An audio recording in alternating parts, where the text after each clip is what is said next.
Ladies and gentlemen, welcome to Casting the Spotlight episode number 208. And tonight is featuring Rob Gaither in his return episode, his second solo, his third appearance. What's up? Thanks for having me. We are very happy to have you. We are in a distinct point in time right now. Very much so. Marking less than a month till the end of 2025.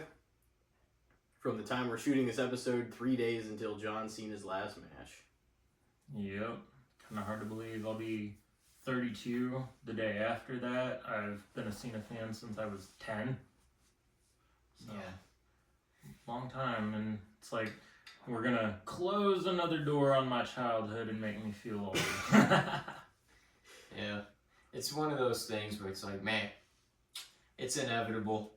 Yep. It's gonna happen, but like, time goes forward. You know. He even said though, it's like wrestlers don't retire. Right. He's kind of the first one that's like, it's it. Yeah. Like he had a whole run where it was the year of, we know this is it. You know? Right.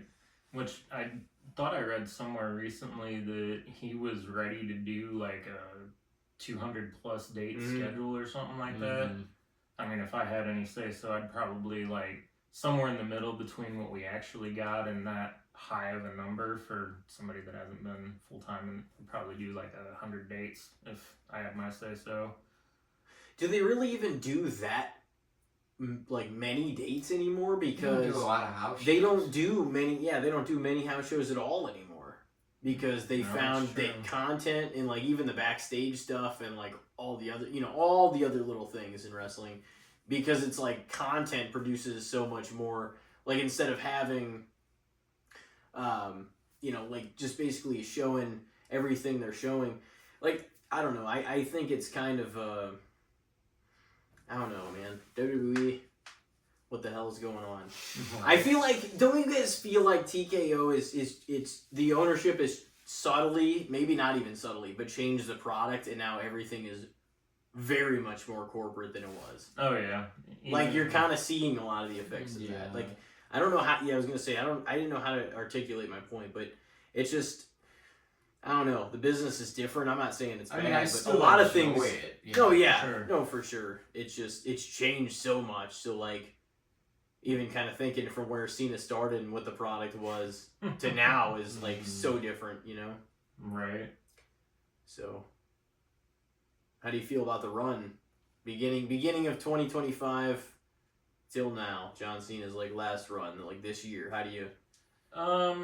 Personally, I feel like there were some parts that could have been done better, but I mean, it's not like I'm one to say how it could have been done better. I don't know of anybody that was a fan of the whole Travis Scott fiasco. So, I would have done that different for sure.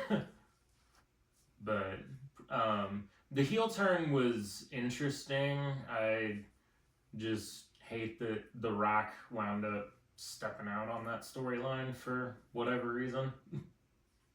Yeah, I was kind of wondering about that.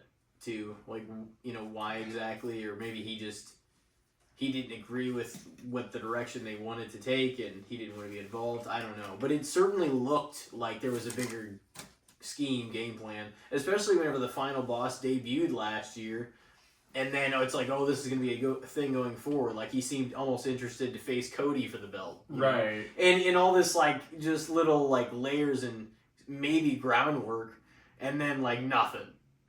So I don't know. He's just like, what happened? Oh, I figured that the storyline didn't need me anymore. Is what was his excuse? Yeah, because the storyline probably wasn't going to wind up with him getting the Mania. belt. Yeah. Mania, I do like wish Hulk Hogan some things had been pissed better. off in like 2002 that he wasn't going to get to win the belt again or some shit. Like after he won the Undisputed. Like I think he wanted to beat Lesnar in 03. And then Brock whooped him. Yeah, that was going to bloodied him up, I'm pretty sure. He can pick up the win over me later.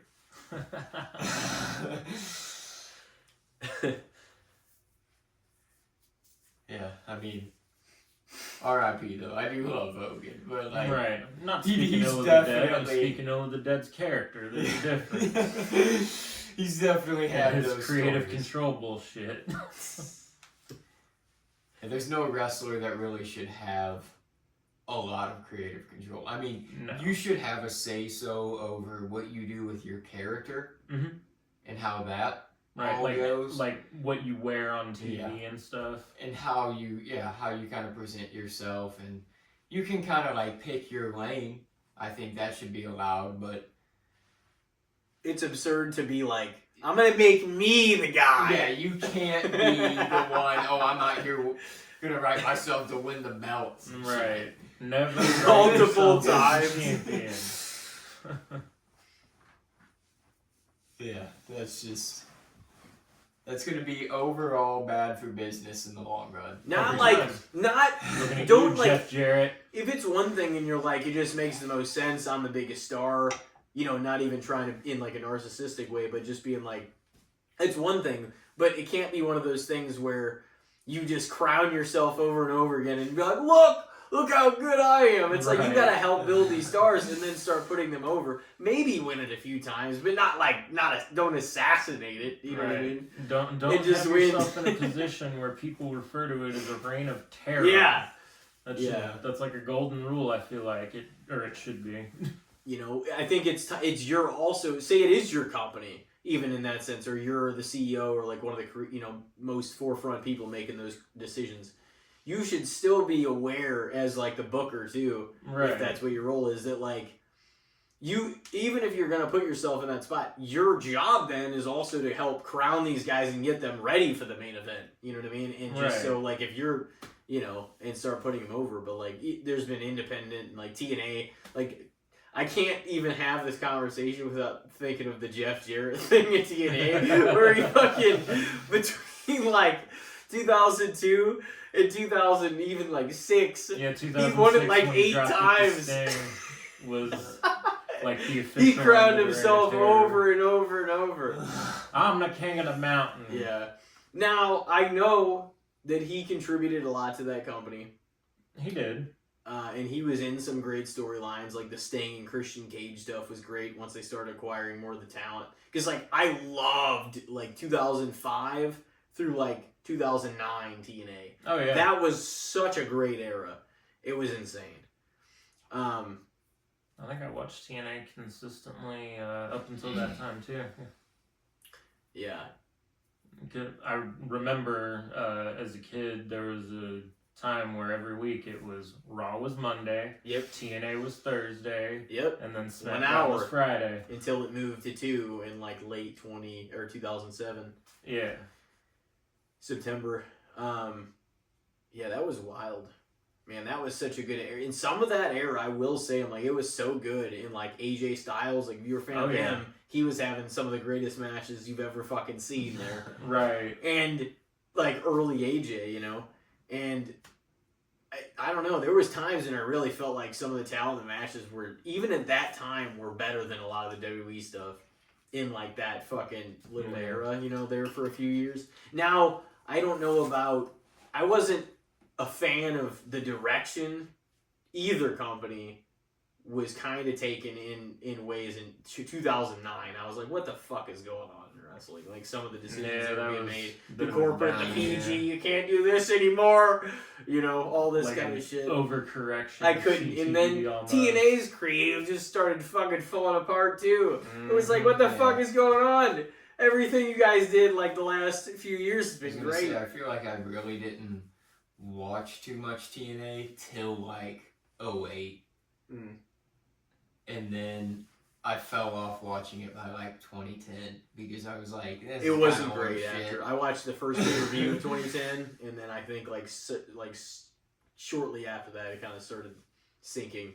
I was like, in 2009 and 10, I was big into like ROH and some of the guys that were there because that was whenever Seth, Tyler Black was there, Mhm. Kevin Owens, Kevin Steen, Sami Zayn, like all those guys. They grew up in that, like that was whenever they were all younger, and like you could tell like that whole class of guys, like there was more than that even. Danielson, Nigel McGuinness when he's there. There's so many more even that I can name, but you get the point. It's like obviously just naming all them. That was an elite group of guys coming up at the same time. They were getting ready to make it the jump. You know, never watched any of them in ROH. They were so good. My stepdad did, so he was telling me about them, and then I would just remember their names and be like, "Holy shit, it's that guy!" Yeah, it was interesting to see them all. A random. It might have been like, was Brian Cage there around that time too? I was gonna say, I feel like I definitely caught a Kevin Steen match like late at night when it, like ROH was on some channel at like 11 p.m. or some shit, and I flipped it on, and it was like the main event. It was Kevin Steen, and I was like, "Damn, this dude's pretty dope." And then it's like 5 years later. How long's he out now? Because I know. Oh man, a while. Yeah. His situation, I think, is a little rough too. I don't know all the details of it, but it just sounds risky. Even him getting back in the ring, kind of like as severe. At least that's initially what we kind of thought. It was a neck thing too. Right? Yeah. No, well, he just needs a really long time. Yeah. I mean, the things we've seen with the neck injury so far, like, I mean, other than Big E is basically done. Well, it all depends on where you break the neck. Like, I just handed out the pills, so I'm not that inclined. It was really encouraging to see Paige, Saraya come back, Danielson come back, Edge come back, and like all of their careers revived, and they get like another chapter. So like, there was a point in time we didn't think any of them were even going to wrestle again, because whenever it gets too severe, or they're like, oh, this is his neck or their head or something like concussions, then it's like, oh, okay, that's rough. It's never like really any other limb or anything else. It's the serious shit, you know. You don't want to be paralyzed. Even at 50, when he jumped off the cage and broke his leg, it was like, oh, he'll be back. That's the thing you worry about with like any athlete, even like football players.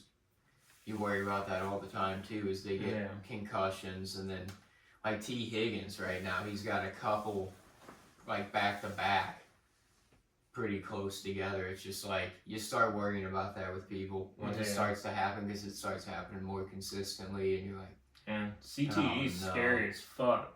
Yeah. We all have some of it, you know. Well, anybody head around a Did you little play football growing up? I played the 8th grade year, and then I started on the team freshman year of high school, and actually I got hit in the head really fucking hard and was like, yeah, no.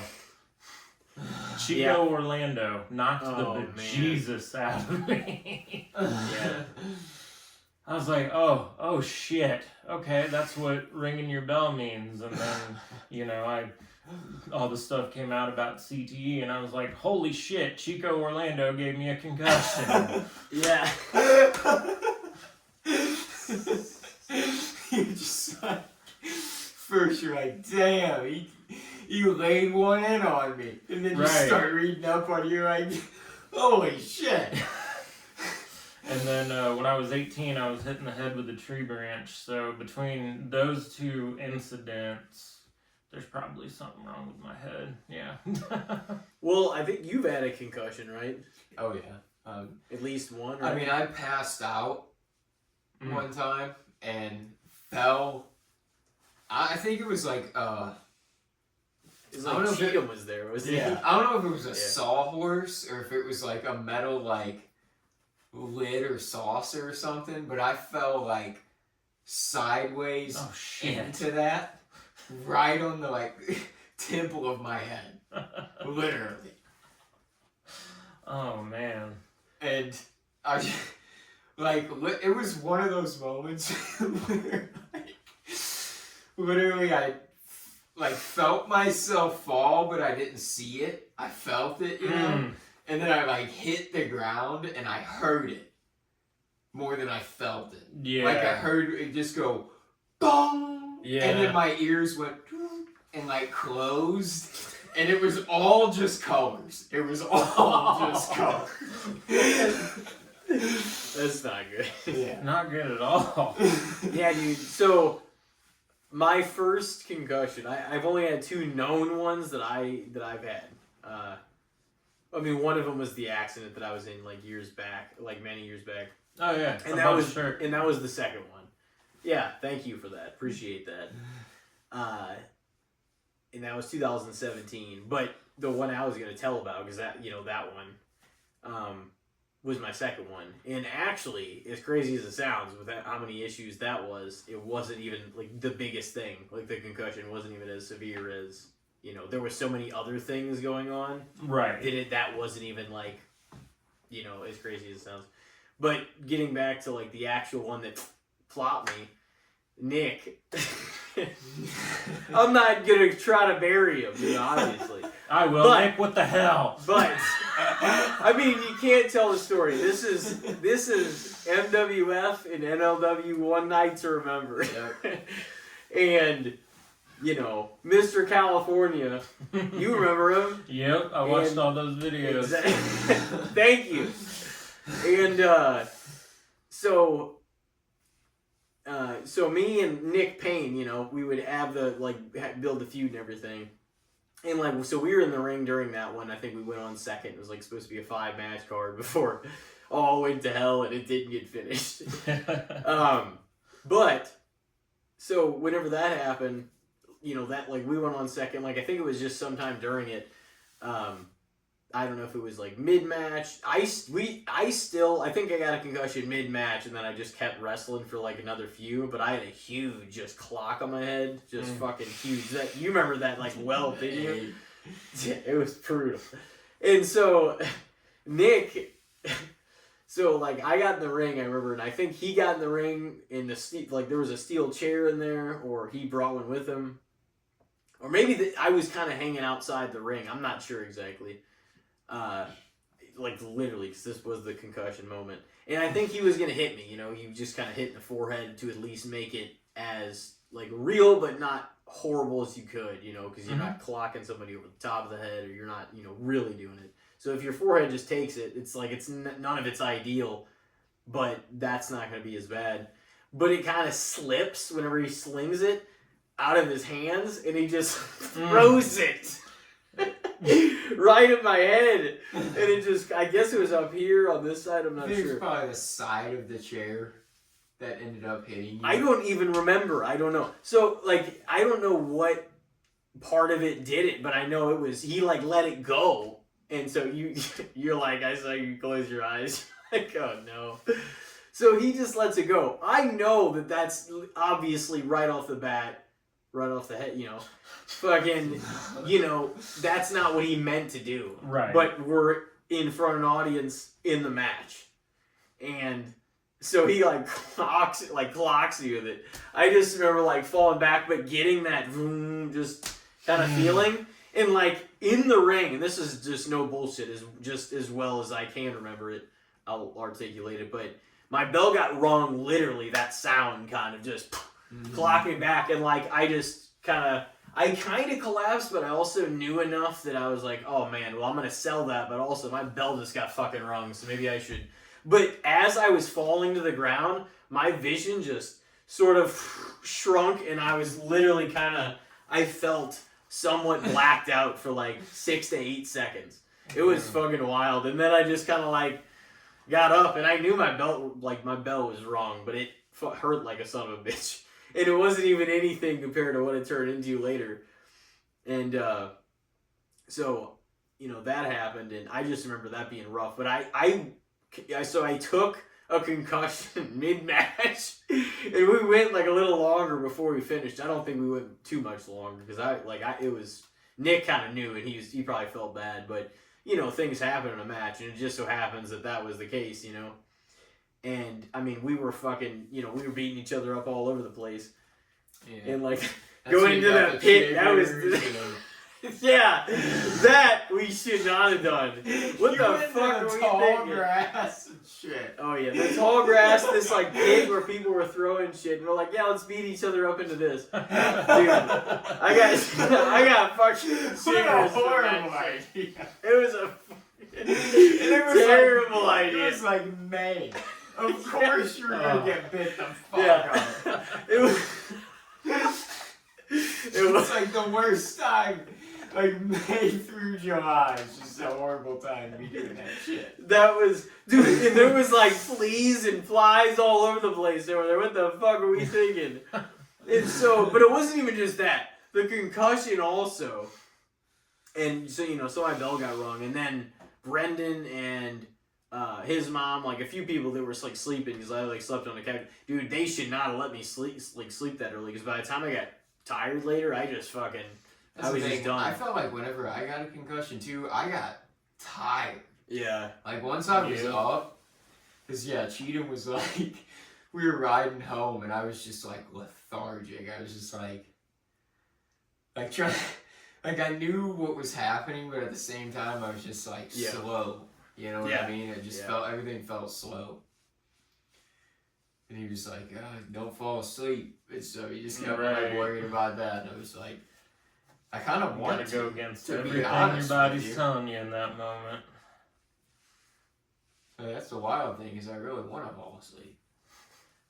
But yeah, but no, that's the thing. I'm like, I don't hold it against him. Those are the kind of things Well, that, yeah, like, no. obviously, like, that wasn't even really a question. I was like, damn. I was like, that hurt like a son of a bitch. I did not know it was going to turn into the welt that it was.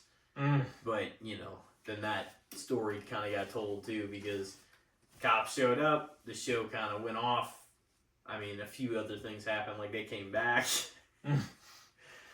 So that was kind of rough, but well, also Stevens and I guess Ethan, they were like taking me out, like because you know the Santa Barbara squad, but they actually like I could walk, but they knew I was fucked up. I had to have told them or one of them that I was like, yeah, I had no idea there was a concussion, but later they said like my and that's a sign too, like my hand, like my fingers were twitching that night a little bit, and that's whenever I was asleep, and that's never a good sign.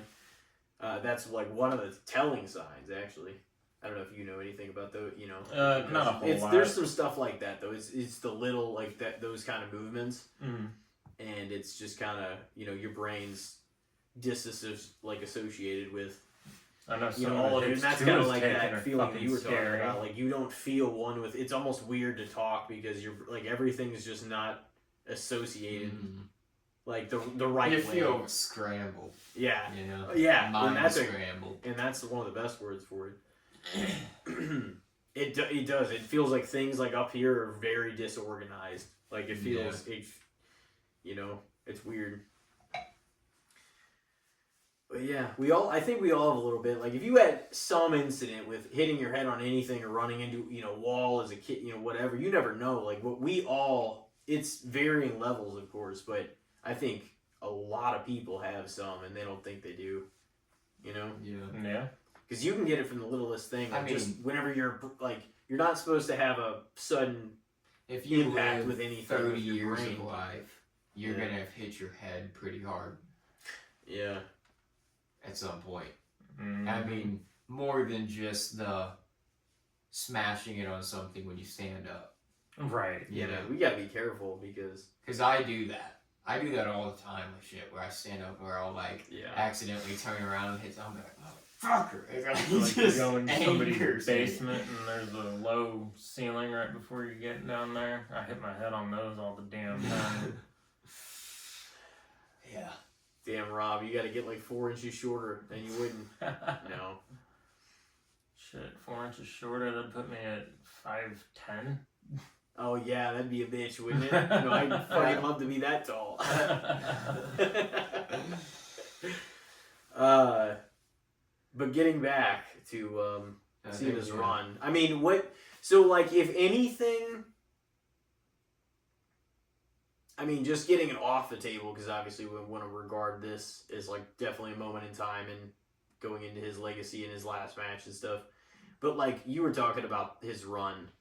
you weren't necessarily happy with all of it. Like, what do you think, if you had to look back, like, what do you think the best, or no, actually, rather, what do you think you really would have changed about it? Like, if you could change one thing really about what's played out this past year in his run, would you have done? Just one thing from the last year gone. Yeah, like just Travis something. Scott. His involvement. Yep, gone. Completely. You think that's the number one thing, though? Yeah.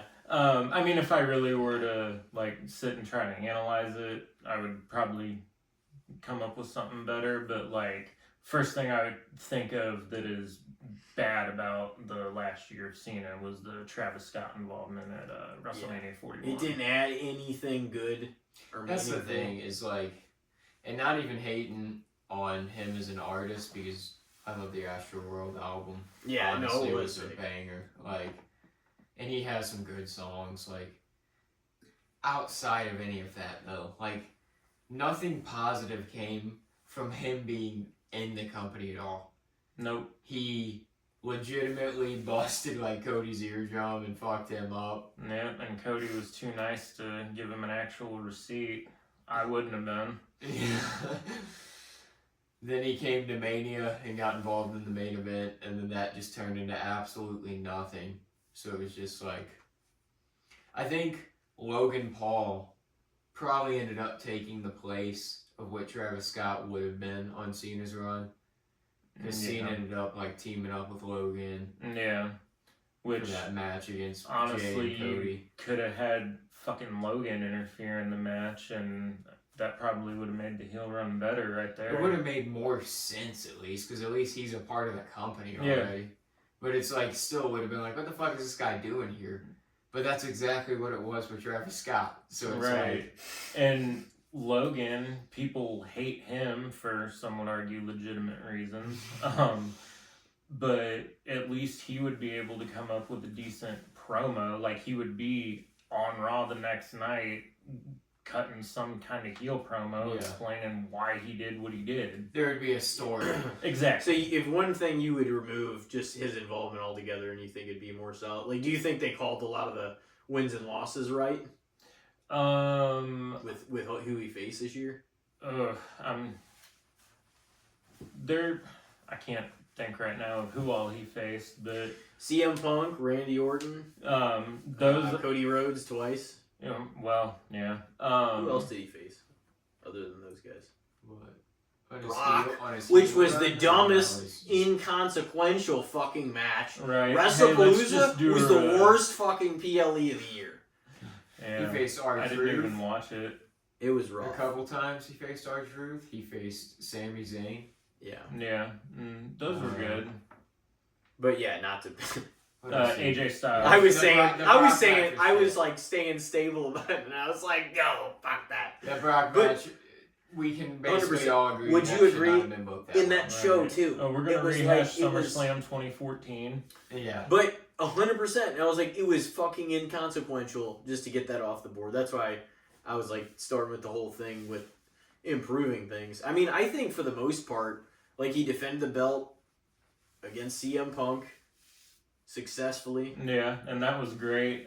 Cena doing the pipe bomb and Punk doing That was awesome. That was a great basic promo. thugonomics. It was a and weird rap. turnaround from heel Cena to face Cena, though. Yeah. That's weird. I thought the him and Orton stuff was awesome though too, because every time before, Orton had been the heel and Cena had been the face. Yeah. So Yeah. it was like flipped on its head. That was a cool rivalry. Loved And it in was St. Louis. awesome being there live. Yeah, Yeah. that was dope. That was a fun show. And like some people want to, I don't know if it was. I really enjoyed SummerSlam. Really enjoyed Elimination Chamber. The structure of the show, like all the, in the Cena turn, like that was one of the highlight moments of the whole thing. Was the turn itself. I mean, that was a And- huge moment. Other than Saturday. So, I think he's the only guy, actually, I don't know if you saw that or not, but he's the only guy that's worked, or like the only wrestler at all that's worked every PLE this year. So they've gotten him on every show. But I they didn't only even needed him realize for that. so many dates. Right. And he wanted, but that's the thing about the 220 thing that he was saying. I'm like, if they're not even doing that many live events, how are you going to work that many dates? So maybe like, he just what thought do you from back mean? when he was full Yeah. time. yeah, Because I think even maybe said in his they ideal. got cut down to 50 something, and then they got. Because how many did it end up being, all in all? I don't even remember. I don't either. At this point. like 36. Yeah, I think Okay. that's right.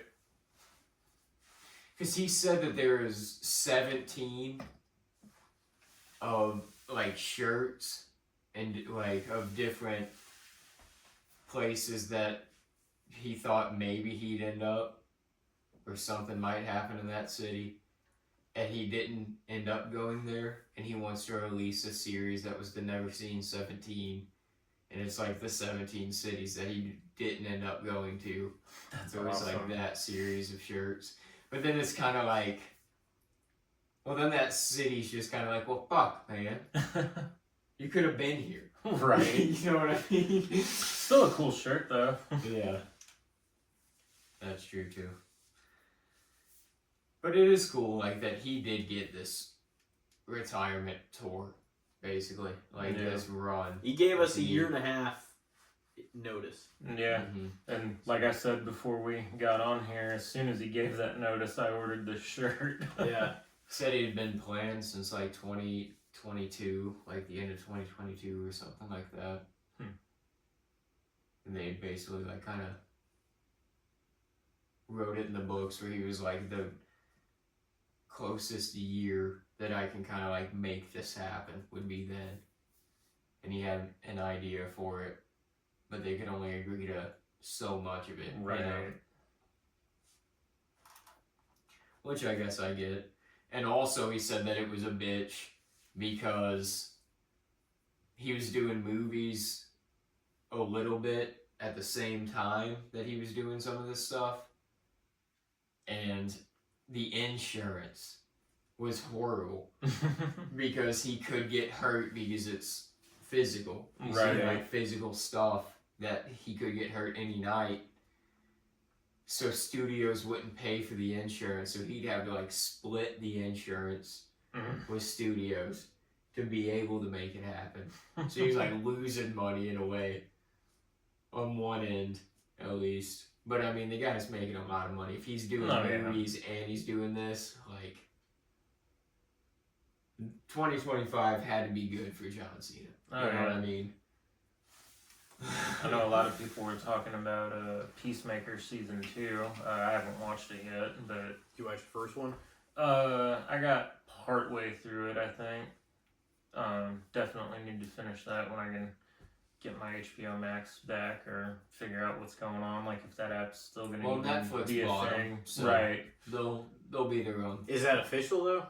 I mean, like I've been keeping up with. They this had the stuff, biggest claim for yeah. them. And then apparently. people were putting out bullshit articles about like, I don't know if it was bullshit or not. That Paramount was trying to do way more money. I hope not. That would not even have. Well, no, that would be better for probably movies actually, like theatrically, because Netflix would start doing it all that way, and I don't even know what the hell would happen with that. Like, a lot of people don't like that. I just wish they wouldn't sell, but they want to. So,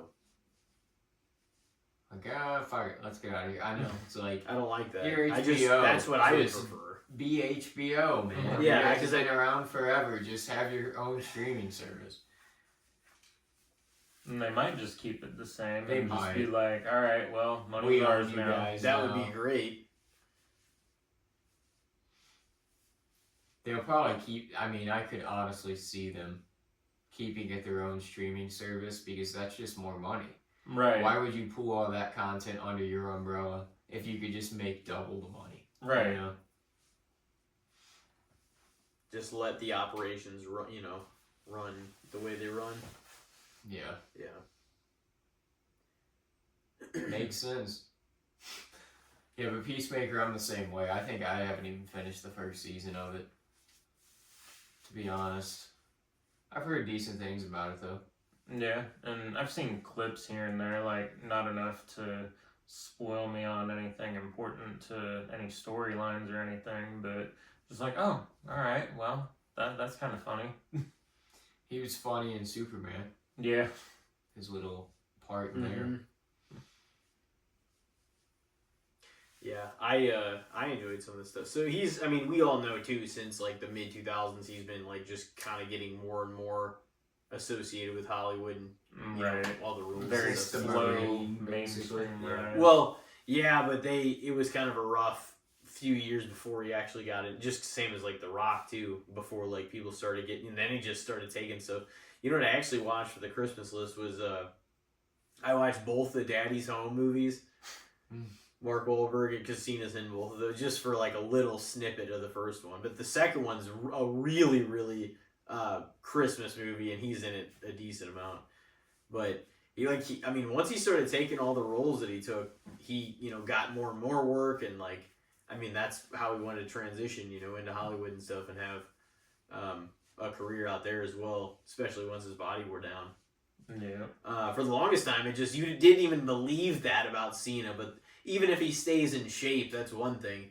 But taking the bumps after being not far off from 50, like being 48, it's like, man, it's changed the way he's walked. Even you see it because he's got some of that lower back, just unsettling, pain, and I'm sure it's just. He was on the road all the time. Like he was doing all the dates. Whenever they were doing like 300 fucking he was dates doing all the house shows, man. Yeah. I remember going to a few house shows. He was at every one of them. Yeah. He was working all the time. Yeah, I think in his prime, I remember reading or hearing he was doing on average 250 dates a year for like 5 years or something like that. Yep. He did every appearance. He did every late night talk show. He did every. He was the most Make-A-Wish person. They granted the most. Like, he did every one of those for, like, a fucking extensive length of time. And, like... He truly did and this live is, his life like yeah, that. Like, he was consistently hustling. Like, that's why I tell... And this is the thing. It's, like, it's one thing. Because, like, I am a fan of Cena. I might not be, like, the long loyalist you guys have been. Yeah, but Mr. No fucking Cena shirt. Yeah. But at the end of the day, I absolutely... But that's the thing. You can make, that's the thing. I'm going to be telling my honest opinion of it regardless, because it's hard to not acknowledge everything he's done and brought to the business. You know what I mean? Like, there's no... And that's the thing. There's some people that really give him shit and, like, or not give him shit, but they just kind of don't appreciate what he's done. And I'm like, to be honest, like, he did... Like we just said, he did every fucking show. He did every... Like, he was so fucking loyal and so... at the heart of the of the like company. Like, even some of my favorites that I personally am like, they didn't have that kind of workload for that long as that guy. It's like, it's not even necessarily, it's all subjective who some of your favorites are and stuff anyway, but it's like there is, and you can, like I said, I'm going to tell the truth about it because I'm not such a mega fan like in that way, but I am a fan of him. But you can't ignore like everything he brought to the business, the company, and like he made it, he helped make it stay afloat for a long time through some rough fucking periods of time, And that's the thing. It's like there's no way I'm going to not give him his due in that respect, and it kind of makes me angry whenever I hear some of the people, like, most of what I kind of felt, because I was a pretty big fan between, like, 2004 and, like, 2008. And I was like, man. And then it's not even that I just stopped. Was when my stepdad started cussing him every time he was on TV. And it wasn't, and that's not even necessarily a huge part of the 09, where it's kind of like, oh, man, this stuff's getting a little rough. But... after a while too, I felt like I was like, oh man, he is just beating fucking everybody. And to me, I was just like, man, he's in every fucking main event. And that wasn't I didn't start being like, oh man, he's gonna be. You want to see more, but it's just at the end of the day, like I said, I'm not going to make a case for nobody. If there's nobody willing to take that spot and nobody ready, then nobody was going to take it from him because he was outworking everybody, even people that were 10 years younger than he was. So, why would you change? I think they did need a plan, but certain guys that came into the fold, like Batista, checked out early. Like other people, like he Punk came in before. late, though. Punk left for a lot of years. Yeah. There was a lot of people that were in line. Batista and Cena there for 05 through like 07, they had very balanced rises. They were kind of the same guy for their different brands. You know what I mean? In certain ways. Yep. Because 05 was when they switched shows after winning the belts. In St. Louis. Yep. Nick was there for it. He was. Yeah, he was. Nick Payne. But no, that's the thing. It's like I'm not saying you guys have a unrealistic perception because you are big Cena fans at all. I'm not saying that, but I'm saying you can bet that I'm going to tell you the truth about it whenever. It's nice seeing it through the lens that I have the last 7 to 10 years as he's been away, because I'm like, once he started doing less and less dates, that's when I really kind of like, my heart sank actually a little bit, because I was like, man, now it's that old, it's the old thing, like you're gonna miss it because it's not there, now, because it's, and that makes you be like, fuck. So, and I did feel that, because it absolutely, I'm not gonna ignore it either, he absolutely was a big cornerstone of my childhood too. Like, I'm not gonna act like that wasn't the case for a while. And it wasn't even for a while that I had any disdain for him too, but I also was just like, there's a lot more people on the roster, I gravitated maybe towards some of them more. Mm-hmm. I wasn't like, John Cena's I was never like, one of that kind of opinion. But yeah, I just want to make that clear, because I'm like, obviously, he's done what he's done for the business, like we said, and there's just no denying that. And for a long time, nobody could outwork him. So they didn't get that workload because they didn't earn it, and they were not going to reap the benefits of it if they couldn't outperform. Right. You know what I'm saying? Like, and if they couldn't take it from him. Back then, if you were going to be the champ, you had to work the champ's schedule. That's why Eddie Guerrero didn't want it. Yeah. Although I keep hearing, like especially right after he passed, that he was actually supposed to win the world title from Batista. It's like, oh, well, shit. I feel like those kinds of things always somehow fall in line too. I don't know if they were going to get him back involved in the world title picture. There was no denying that following, especially the Rey Mysterio Dom storyline. Yep. I'm your puppy. And now no denying. Dom's on TV. Yeah. His son. There's no denying that Eddie was certainly main event material, and things I hoped after his 04 run he was going to get another shot down the road. But he was still as popular and entertaining as ever, and clever, and he connected with the crowd, which most important really of anything. And so it's like nothing was less. It was just, okay, we're going to give the titles to these guys, this and that. But it's like, it would have been nice to see him, down the road back in the main event title picture. So,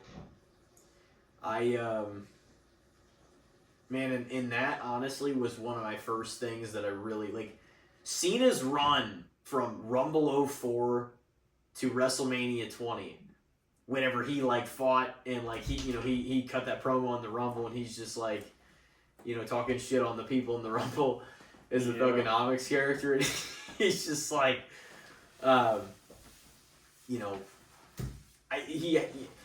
I just really liked, like, the originality of that character, and so I started becoming a fan of him certainly through that time. And like when he beat Big Show at WrestleMania 20, that was such a landmarking moment, because like he also wasn't even as big as he became. Like, I mean, I don't even mean stardom wise, that too, but I mean even bulky. Yeah. And like he fucking lifted, like Big Show, and he was at least 500 pounds at that point. Yeah. And John was like, what, 240? Maybe less than that at that time, 230. Right. Because he was more ripped years after that. Right. He was skinny compared to where he got to. For sure. It's been like a freak of nature when it's come to like. But holy fuck, man! And so everybody was mind blown at that time. beating the Big Show and even lifting the Big Show actually fucking meant something. Aside from whenever they just jobbed him for years to come after that. And everybody just started throwing him around. Yeah. Oh, the test! Are they gonna pass? It's like, yeah, you're gonna bury him again. It's like, oh no, who's gonna come to the ring pissed at the new babyface? Yeah. Oh, it's the Big Show. As if it's a threat after losing 270 fucking straight matches. I mean, yeah, him and Cena did have some meaningful rivalries, though. He was a decent Cena rival. Oh yeah, no, in 2004, yeah, getting us back on track, good. I was a big fan of that, and I was like, following that, I mean, I already thought the Thugonomics character was awesome, but that was I kind of, just my love kind of started to grow, though, from that early point, whenever I saw him in there, and obviously he became sort of the guy.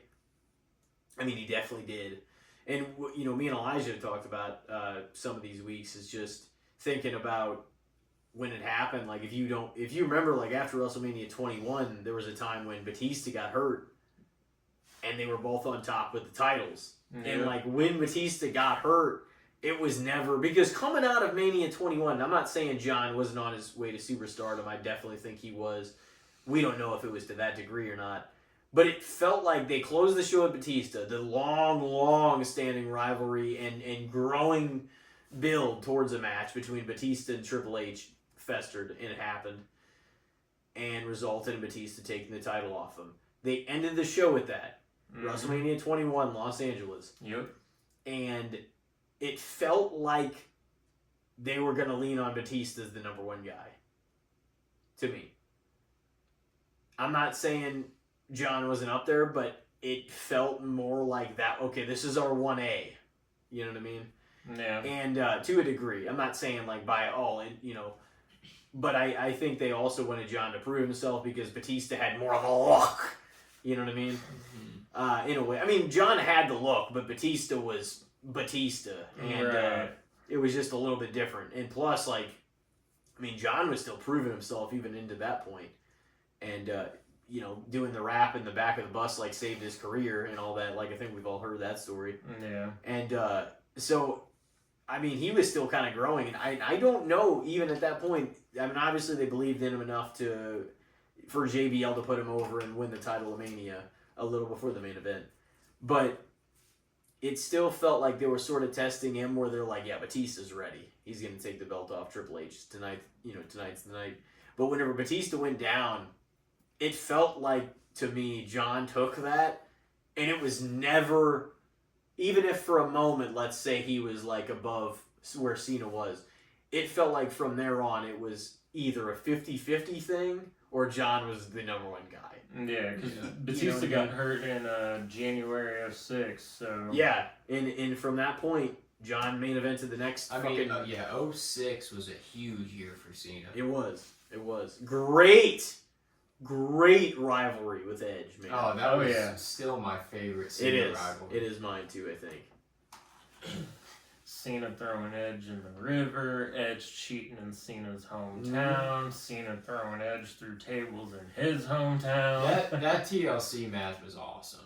Oh yeah. I had that ladder match DVD that they put out not too long after. That was one of the best TLCs that weren't like the tag teams. Yes. Like, if it was yeah, that's up there for being my favorite Cena match ever. Honestly, still to this day, just because Edge is probably my favorite of his rivals. Yeah, that was legendary. And even when they like reignited that in like 2009 and Vicky and Edge and all that stuff was going on, like I still enjoyed it then. I was like, fuck yeah, we're getting this back. Yeah. You know? It's like, we'll just feud over a different world title for a bit. What do you say? He would say some funny shit geared towards the Vicky situation, though. Of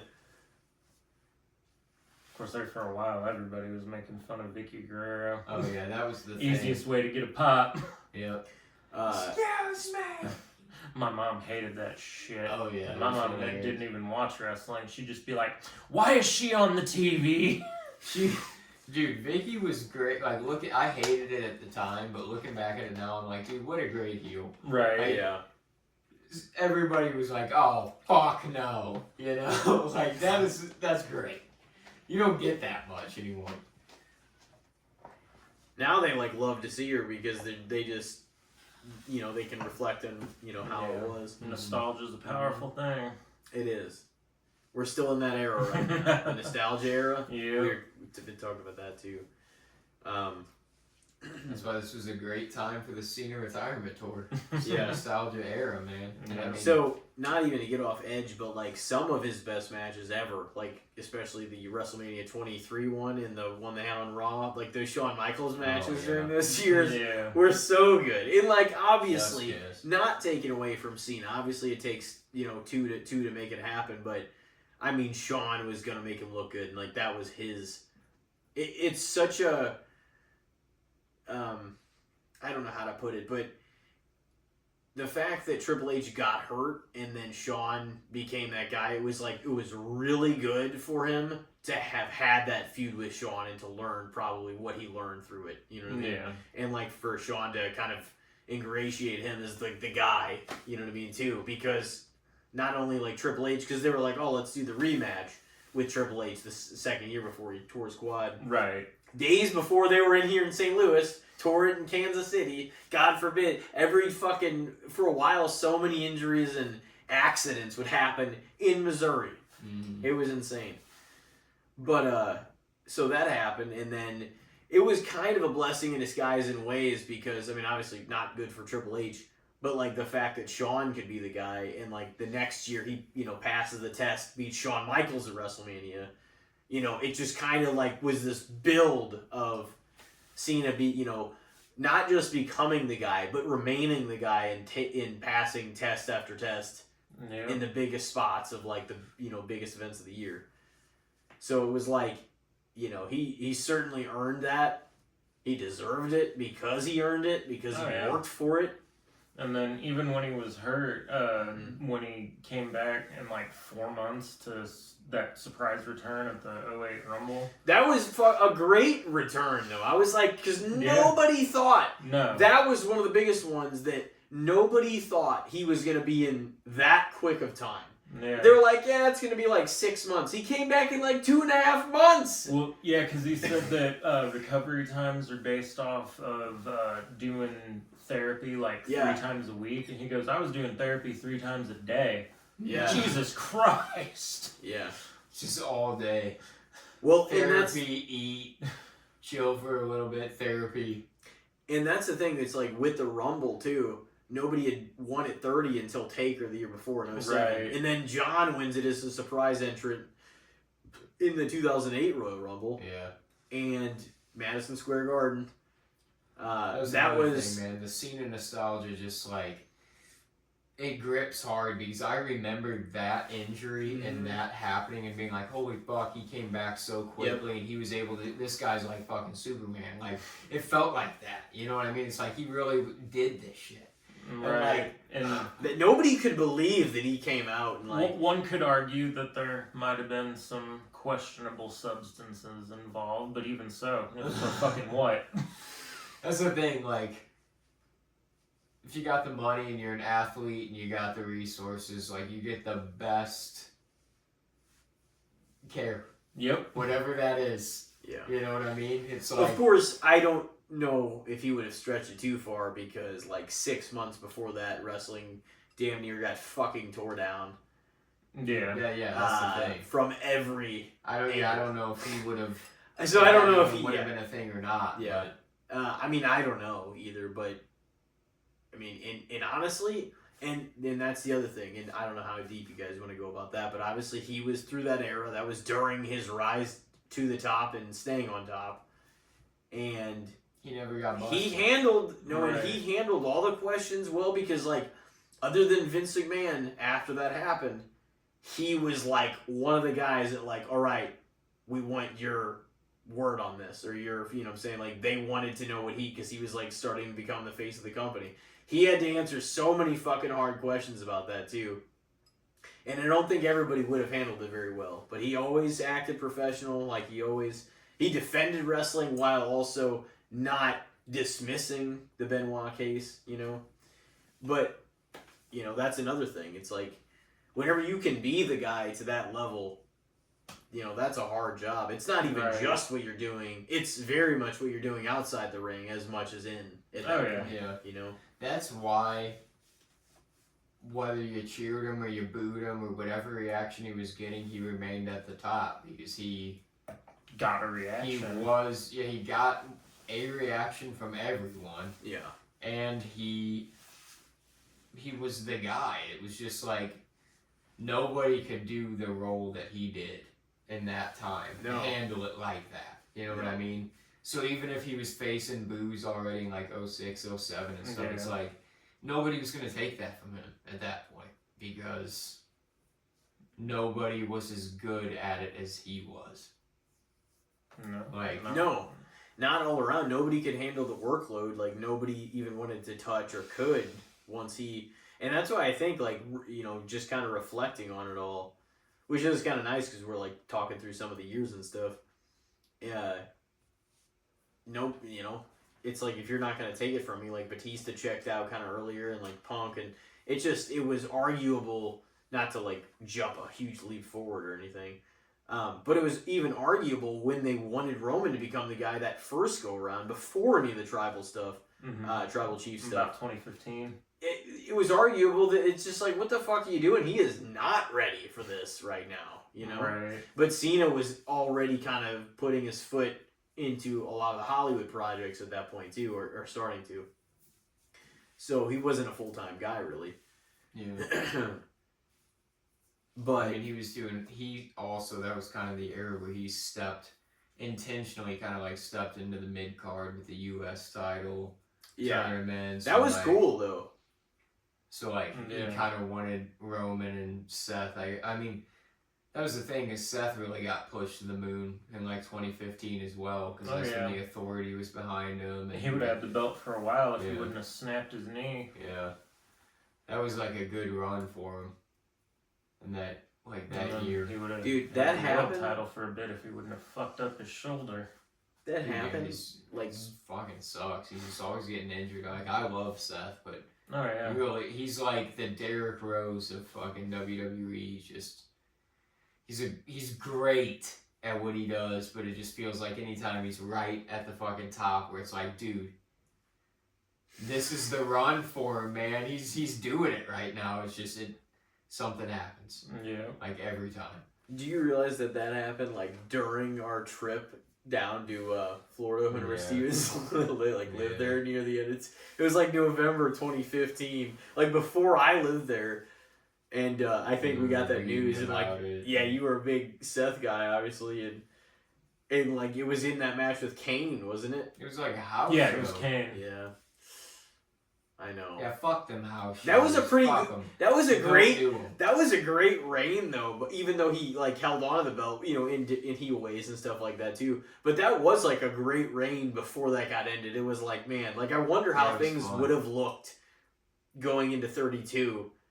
Had it not, because honestly, 32 in Dallas, AT&T Stadium, it should have almost been more remembered than it. It should have been more remembered than it was. But all that shit happened, and it didn't look anything like it should have. The original plan was for Triple H to walk in as the champion. No. So I guess in a way though, he kind of served as all right, well, this is another same as the test thing, with the Shawn Michaels Triple H. It kind of served as Roman. Okay, he takes out Triple H. That puts him, going back to the champion of your own company kind of thing. It puts back at that of being wait a minute, I'm gonna do it. But I mean, it's kind of funny though, because it fell apart. That was a marker for Cena too. It was a very big victory within his career, and it meant a lot because it was coming right off the Reign of Terror and stuff. Yeah. Whenever he beat Triple H at Mania 22, it felt like oh shit. It was a change in the guard. Yeah, it was one of those moments, and they kind of did it again 10 years later at 32 with Roman Reigns. Like, with Triple H again. Triple H. And then, that wasn't supposed to happen, obviously, I'm sure, at first. Cena, he wasn't even in that show, was he? I'm pretty sure he wasn't at 32. He made a quick appearance, but he didn't actually wrestle. Oh, yeah, I remember that. I was gonna say, like, I remember he saved The Rock from the Wyatt family. Yeah, that's right. They teamed up for a minute. Yeah. And then he had that, like, 3-second match against... Rock had the 6-second match against Ron. Was it 6 seconds? Yeah. But either way, it set the record. Yeah. Because the record before that was, I think, 8. Kane versus Chavo Guerrero at WrestleMania 24. Yeah. And I think I remember reading it was Just buried the Chavo's fuck idea. out of the Wyatts. Why? Out of everybody you could choose to do some stupid shit like that. Well, they weren't on the really card. realized. They weren't on the card. That's So- why. They should have been. Well, Yeah. I know, But but even if but they see, weren't no, on the card, that's they a fuck shouldn't up. have been for that shit. That's a fuck Right. up. No, they should have been on the card, but like that was the way of getting them some, screen Right. time. Let's just fucking have The Rock and bury the fuck out of them. Okay, if we're talking about the burial of the Wyatts, it goes way beyond fucking The Rock doing that. And a forgettable, Bray Wyatt WrestleMania 32. So many matches he shouldn't have lost. Right. He did. And what's stupid Cena is loved him. they broke Undertaker's streak and then had him face Bray Wyatt the next year. But why would you do that? And then he beat him. So, like... You should have had Undertaker go over Brock, and then the next year Bray Wyatt beats the streak and kind of takes that mantle. Yeah. I mean... I almost feel like I don't know. I almost maybe would have liked that more. I guess it makes sense with Brock because what they did with Brock, you know what I mean? Like, he really did go on, like, a fucking reign of terror after beating The Undertaker. It was like, he beat the shit out of everyone. And I can agree with that. He was the conqueror for a while, and it was very believable that he just showed up to work and threw people around and didn't give a damn what the script was. Everyone. Like Cena, Orton, like anyone at the top of the card, he beat the shit out of them. Yeah. Jericho, like all of them. He just tossed them Jericho right was out. ready to bite his nose off backstage. That match he had with Dean Ambrose was rough though. At Mania. Yeah, The one that was supposed I to be, didn't like like that hardcore. one. Yeah, wasn't that a That was 32? that was It was, yeah. Well, yeah, it was just Terry because Funk. they You're the best in the country. They He, like, could have said went that to way Dean. more hardcore and made it way more crazy, but Brock didn't He didn't want to do it. Yeah. also I don't know if in that era You could have really WWE done. would have wanted to. You know what I mean? They would have black and whited it, and He beat Bray Wyatt in the Firefly Funhouse too, didn't he, John? No. no. Oh, he lost that one. Yeah. Okay, well, look at that. There just wasn't a crowd because Yeah. Of course. I mean, yeah, it was a cinema match, so. Yeah. Still counts. Yep. Taker and AJ, that counted. Yep. Taker's. He liked it Last enough match. to be Yeah. like, "Yep, I'm good." Yeah. I think going out of Mania, he had to anyway. But yeah, going. But see, that's kind of why I was surprised from this run forward. Like, he's just like, okay, another year, and like, you wouldn't want to go out at WrestleMania, you know? Right. I kind of wanted that because He wanted to do it a bit different, I guess. yeah. And I mean, it made sense for the Taker character. If there's any character that's gonna go out in some kind of like cinematic thing, Yeah. it makes sense for the Undertaker. Yeah. You know? Probably one of the most cinematic characters. Yeah. Yeah. So, dude, he just, I mean, that's a little off topic, but Undertaker, like, making that work, man, for as long as he did, making him such a, like, important character. Oh yeah. Like, it's cool. Some out there shit. You don't see that a lot. That's the thing. Right. Is it's Probably like, never gonna see something like that again. Bray Wyatt, he kind of was that. Well, yeah. The out there, dark, cerebral, cinematic kind of character. Yeah. Cena, that was kind of cool. Like him and AJ, their match this year, just kind of, it was like an ode to just so many different people. throughout the Yeah, whole match. no, it was just really a good. Shout out to everybody. Like, it wasn't one of my favorite maybe Cena matches even over the year, but it was like I liked it because it was just kind of like a tip of the hat to so many people, and it was exactly what they wanted it to be. I'm sure, you know. Yeah. Yeah. What was your favorite Cena Cena match of the year? Cena match of the year. I would say either the AJ one or SummerSlam with Cody was alright. That'd probably be my second favorite. Yeah, I think SummerSlam, Cody, definitely is probably the top for me. I also really enjoyed Backlash with Orton. Oh yeah. I liked that one a lot too. I just don't remember much of the actual match because we were actually there, so I was like, fuck yeah, we're here live. It was one of those, yeah, I went home and watched that show Oh, again. did you? Yeah. Because I'm like, I mean, I want to be there live. It's a pay-per-view or Yeah. a PLE. I still guess. say pay-per-view. I'm old. Fuck it. I want to be I know. there. Pay-per-view just sounds so much better. Right. It does. It's easier.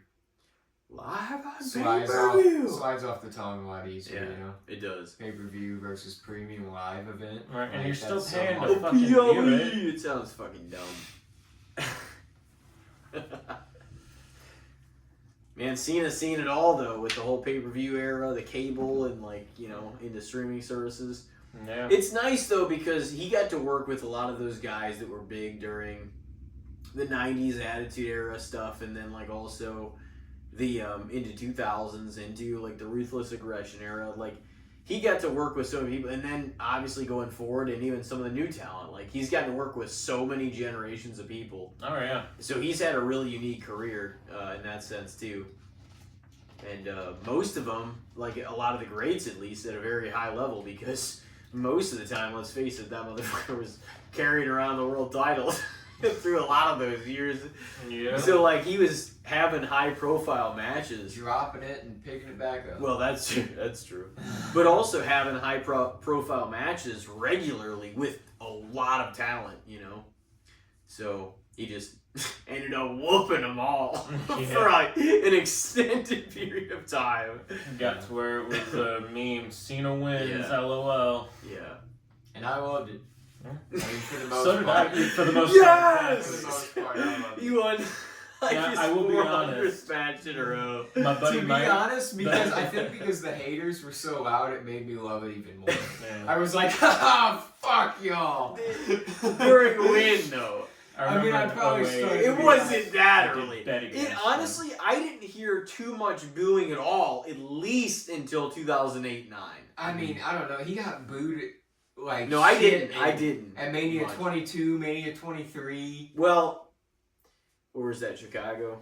Chicago and Detroit. Yeah. 20. I mean, I do think some people wanted Shawn to win the title. I fucking definitely Sean didn't want Sean to win the title. I and know! that's all that matters. Yeah. What the fuck? And yeah, I thought that was a great match anyways. I thought It it was was. kind of... No, it was. I mean, it made sense that Shawn would put him over. It was just like another one of It those was. scenarios, you know? Yeah. I know. He didn't want to win the title after that, like, the chamber match that he had no 2. He didn't, like, Right. through most of the rest of his run, he didn't even want to win, like, a world championship. Yeah. He should have he won, did. like, a 1 or 2, though. Jesus. I mean, he won one when he came back. Yeah, but, you know, that was in 2002, and a lot of shit was changing and splitting, and Yeah, it would have been cool if he would have won another one in like... he should have beat Jericho in one of those matches. Oh, yeah. Sure. Anytime between Definitely, like 'cause 06 the to story 08, Yeah. he Would've made certainly sense. should have won one. Yeah. Like that, anytime past in the later 2000s, right? Like before he called it quits. He should have won it in, like, picked up 05, one. 06, and then again in, like, 08, or, you know, 07 or 08. 08 would have definitely made sense against Jericho. He should have had 2 reigns between 05 and 08. Yeah. That would have been dope. What could have been though, you know? I know. And Cena even said in an interview recently, he's like, "Hey, it's what could have been. We could talk like all day long about that, but you know, what's the point? It's not what was, you know." So you're saying I'm like Chris Van Vliet because even how this year went, you know, it's not exactly how he pictured it or wanted it. So it's like, it's just, what are you gonna do? That's literally wrestling. Like, storylines change, people leave, people get hurt. Yeah. Things happen on the fly all the time. So, I mean, for what it is, man, the guy's had a hell of an illustrious career. Yeah. I know that much. Like, and he really does, like, he's even said himself, like, he's the last person they have to call when they have ideas or plans because he's the easiest one. Just like, yeah, I mean, sure. Yeah, I could see that. Like, he's humble about it all. He's gracious about it all, it seems like, but he's like, he's the man, you know? He carried it all on his back and made it look like it was like just a job, like it was easy. So, that's why he was the guy. You don't see, that's what's crazy, you don't see the guy or the girl or whoever be that person that often, because not often does the humble, gracious person really become the top person, because they don't, you know, they don't have to push for that hard. It sort of fell into his lap in ways, and he's even admitted that. He's like, if Brock Lesnar never left, there might not have been what I had. Yeah, you know? Right. That opened the door because he was on the track to be the next guy.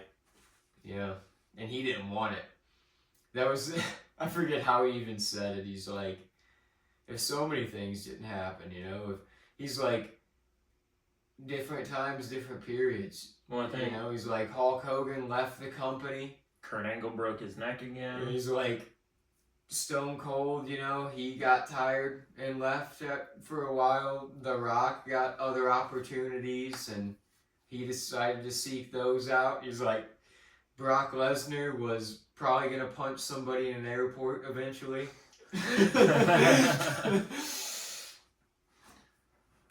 What were you going to say? I said it. I don't remember what it was, but I remember I got it out. Yeah. No, man, he, I guess when we were talking about it, I mean, like, what do you think some of his best matches? Yeah, I guess you said the Cody one, maybe number one. In this year? Yeah. Yeah, probably that one, and then I think him and Orton might be two. I liked him and AJ a lot, that was fun. It was a lot of fun, that one. Those are probably my top three on the year. I'm hoping him and Gunther's, I mean, it's probably going to be a banger. Yeah, So- I hope so. That time will tell with that one. It's but- odd that they're, like, starting the show. Did you see that? Is that, like, I looked that up, and I can't, like, I couldn't I find, think like, it a is true. source, because I did hear that he said Yeah. that on, like, Kimmel or something, that he liked that. But I Oh, couldn't okay. find I don't a know. confirmed, like, source that said that was happening. I had thought that I just was read it on some yeah. Facebook thing, and then one of the comments was like, yeah, he saw Goldberg get his speech cut off and was like, that ain't happening to me. You know, and that's the thing that we're talking about is, like, that would be a way for it to, no matter what, they're going to have the time that they need. He could, yeah. So I They could just don't whatever agree other with it. I matches think they needed. you should just be like, all right, everybody's got to be done with their shit by this time, and then Cena, you know, is going on. But are they doing it exclusively on Peacock, this one? Because if that's the case, then they should be able to run as long as they want. I hope so. And if that's don't the know. case, then Where is Cena's it airing? match will probably be last. It should be on last. That is my hope. He Like, should if Cena's most certainly not, be if to Cena and Gunther's not last, that's important. I hope that article was bullshit. I mean, there's no doubt that in his final match of the year, after a year and a half of, like, disclaimer that, this is when it's going to end, you know? Right. He should end the show. There's no doubt about that at all. Mm-hmm. Whether he wins or loses, he should end the show. It would just deflate the night. Yeah. Like, if Right. if it was done, it would just be like, if he Yep. loses, it's like such a bummer on the night, and then the night's over. If he wins, the celebration's over. Right. Yeah, Just exactly. Nobody, No. especially outside sources that are like, oh fuck, it's John Cena, it's his last match, I'm gonna tune in. None of those people are gonna stay for the rest of the show. Right. Like, Yeah. And at least your so interest. his idea of showcasing younger talent only makes sense if he's the main event, because people will tune in to the show and see those matches. Well, it's like I told you, I was like, it's gonna kind of be, because we know it's coming. It's a more, it's gonna be anyway, but it's gonna be a more emotionally gripping experience too, because we're gonna pay attention to what the younger talent and things are going on because we're gonna be trying to delay the inevitable for as long as we can. You know what I mean? Before we get to that match. So it's just like, no, like let's watch like what's going on. Because I feel like it'll be deflating in the crowd. Like, why would you want that to be first? You know, Right. In the the fans' perspective. It's like a Mania 25 when they made the mistake of putting Shawn Michaels and The Undertaker right before Randy Orton and Triple H. Yeah. And that, like, there's no reason at all And you knew, that Triple H and Orton should have went on last. No. Not at all. But that's the thing with Shawn Michaels, like, he made it a mission every Mania after he returned to steal the entire show. He's like, oh, I'm going to go over the time limit they give me, and we're going to deliver an absolute banger. Yeah. Every time. He was great, though. See, nobody could put on a better match. Yeah, that's why even though Taker had the streak, Shawn Michaels was Mr. WrestleMania. Yeah. Yeah. And that's why when they met, it was gold. Yep. Really, both matches. Like, Oh, yeah, they were great. They were both great matches. I know me and Randall, we've talked about it. He actually prefers the 2010 one at 26. Well, for Shawn's much career. higher stakes Yeah. in that one. And I think an fucking overall love that better one. match was 25, but But I think a better story at absolutely. 26. That's exactly what I was getting ready to say. Yeah. Yeah. That's just inevitable, though, because it was a career versus streak Right. kind of thing. Shawn just couldn't let it go. He was itching, he was dying Yep. to get out. He's just like, I gotta do it. I was this fucking close. I'll lose my entire career if I can't beat you. I'll kick Teddy Long in the face.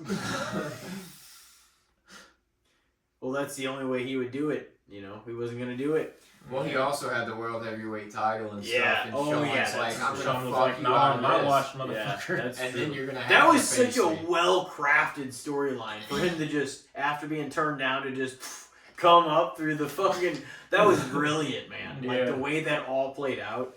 Yeah, that was insane. And then it's just like, well, I'm gonna, you know, like you said, like it's gonna fuck him out of it. Yeah, I love that. Well, how you guys feeling? Should we take a break? I'm done. Take a few moments, maybe play a little our friends' thoughts on Cena's retirement and legacy. Yeah. Hear from some other people on how Cena impacted them and their fandom of wrestling growing up, and some of our closest friends. Oh yeah. Well, and after that, we will be coming back in with the good, the bad, and the shits, of course, talking. You know, more of this as we wrap up our thoughts and deliver what's to come with as far as topics go, the good, the bad, and the shits. You know it. Rob's been on here. He knows. He's been around the block. You know. So yeah, let's hear from some of these guys before we come back. And ladies and gentlemen, stay tuned. We will be right back. My thoughts on John Cena's career and legacy as his retirement approaches. It's crazy to think about.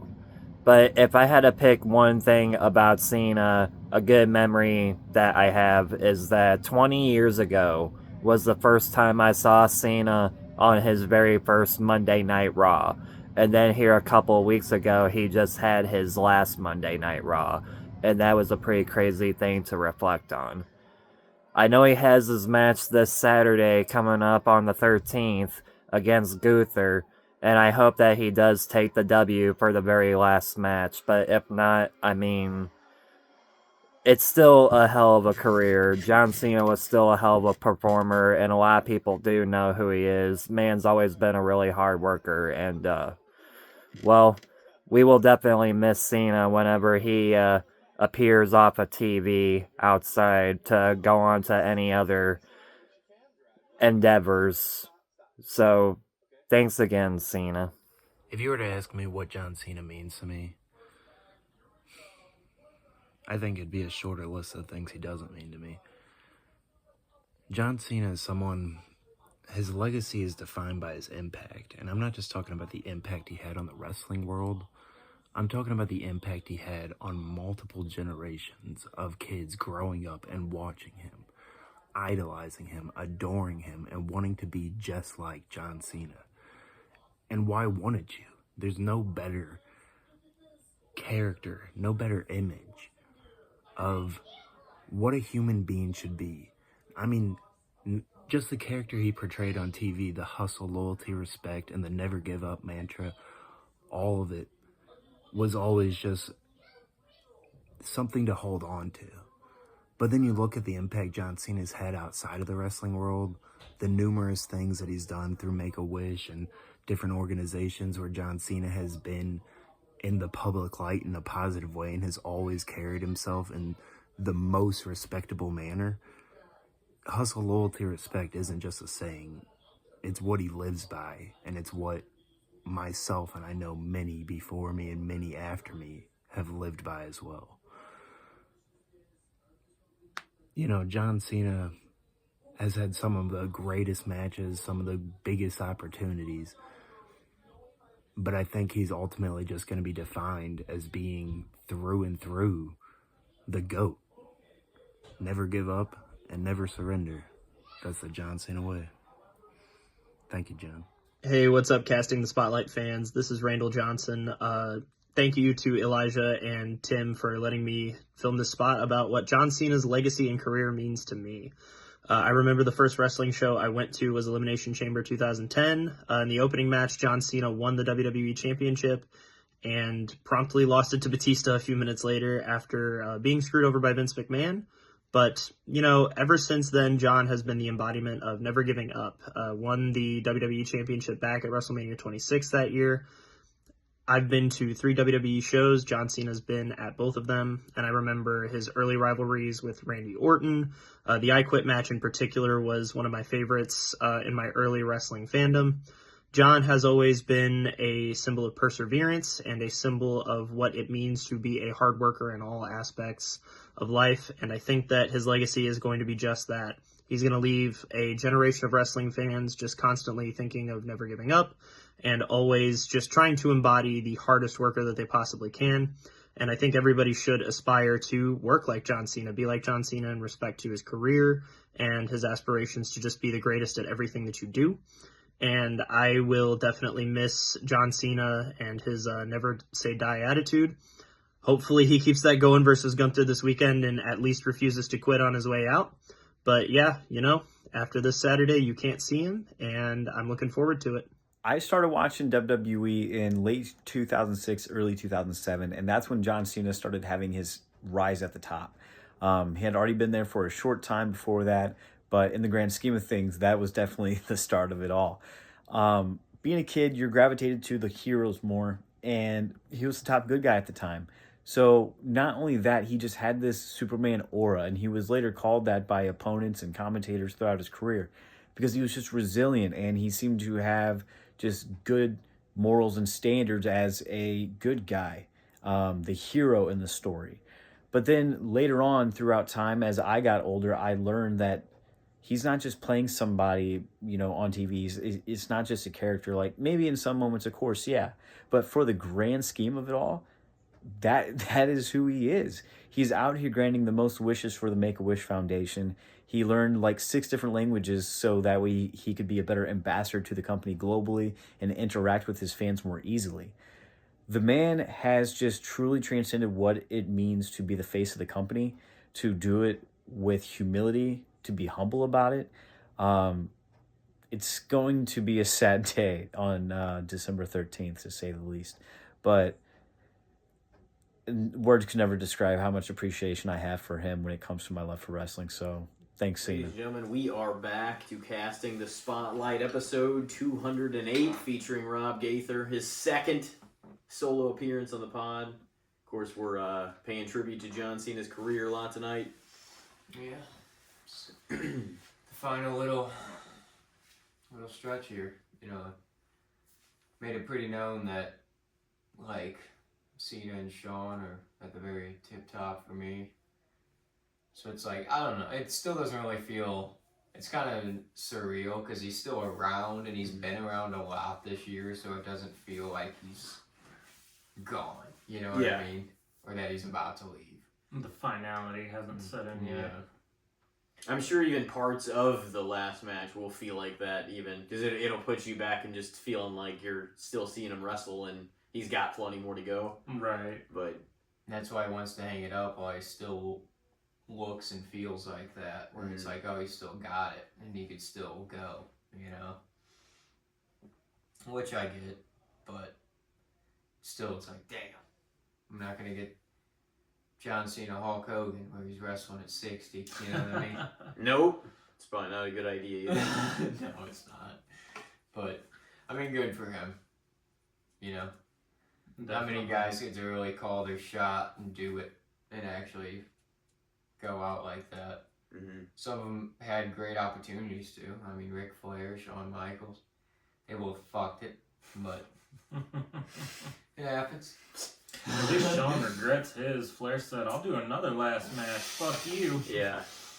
He never was that guy to call that many retirement matches, and then the WWE angle happened, he loses to Shawn, and then a year later he's back in TNA, a little longer than that, but he's in TNA wrestling matches, doing shit, and then he had multiple other matches. Not to get too carried away into that, but this may come up in the good, the bad, the shits. I don't know officially what you guys got, but it's now time for the segment. I know you're, a big fan of the segment. I don't know what you've brought to the table before. I would have to check some of the recent episodes, but you wants to throw one out? I can start off. We sort of brought it up off air when we were kind of going into football a little bit, but what do you guys think? I mean, this has just been a crazy year in general.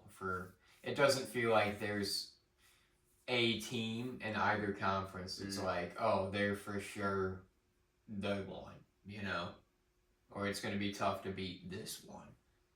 Like, it feels like it could be anybody's game, really, in the playoffs, which it hasn't felt like that in a long time. In a lot of ways, there's always a dynasty team. But what do you feel about the Broncos being the number 1 seed in the AFC? And I know you're a Patriots fan, so I don't even mean from a fandom aspect.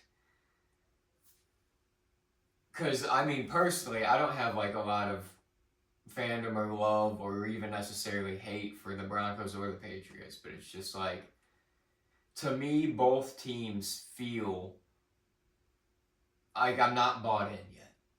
And it's not even really that I'm like, oh, they're for sure going to get wiped out in the playoffs, but it's just like, yeah, the Patriots, they did have a pretty easy schedule this year, so they're coming off a bad year. That's just going to happen. But Drake May's been playing lights out. And they're winning games. Like, there's nothing you can say about that. You can't help the teams that are put out in front of you. Whatever your schedule is going to be is what it's going to be. They might have one of the easier schedules, but that's how it happened. And the Broncos, they're barely winning games. They're like beating piss poor teams by like a touchdown. Or less. And my buddy Mike, who's going to be listening to this, he is a Broncos fan, and he yells at the TV a lot because of close games. How did none of that spill? It spilled a little bit, but a lot less than what should have been. It's pretty impressive. But yeah, my buddy Mike, he definitely is not happy with the way the Broncos seem to play down to the bad teams. And it's a way closer game. It just feels like they're doing just enough. They're doing what they need to and not any more to win games. And it's like, it almost makes it feel like their defense is winning games for them, because it's like, this is not Bo Nix. Like, if he's only putting up like 20 24 against the Raiders or whatever. Like, they only won by like a touchdown. And it's been that way against teams across the board. They would have won board. by 10, but the Raiders kicked a field goal at the last second. Yeah. But yeah. And that was weird too, because I was like, oh yeah, they're gonna kick it with like spread.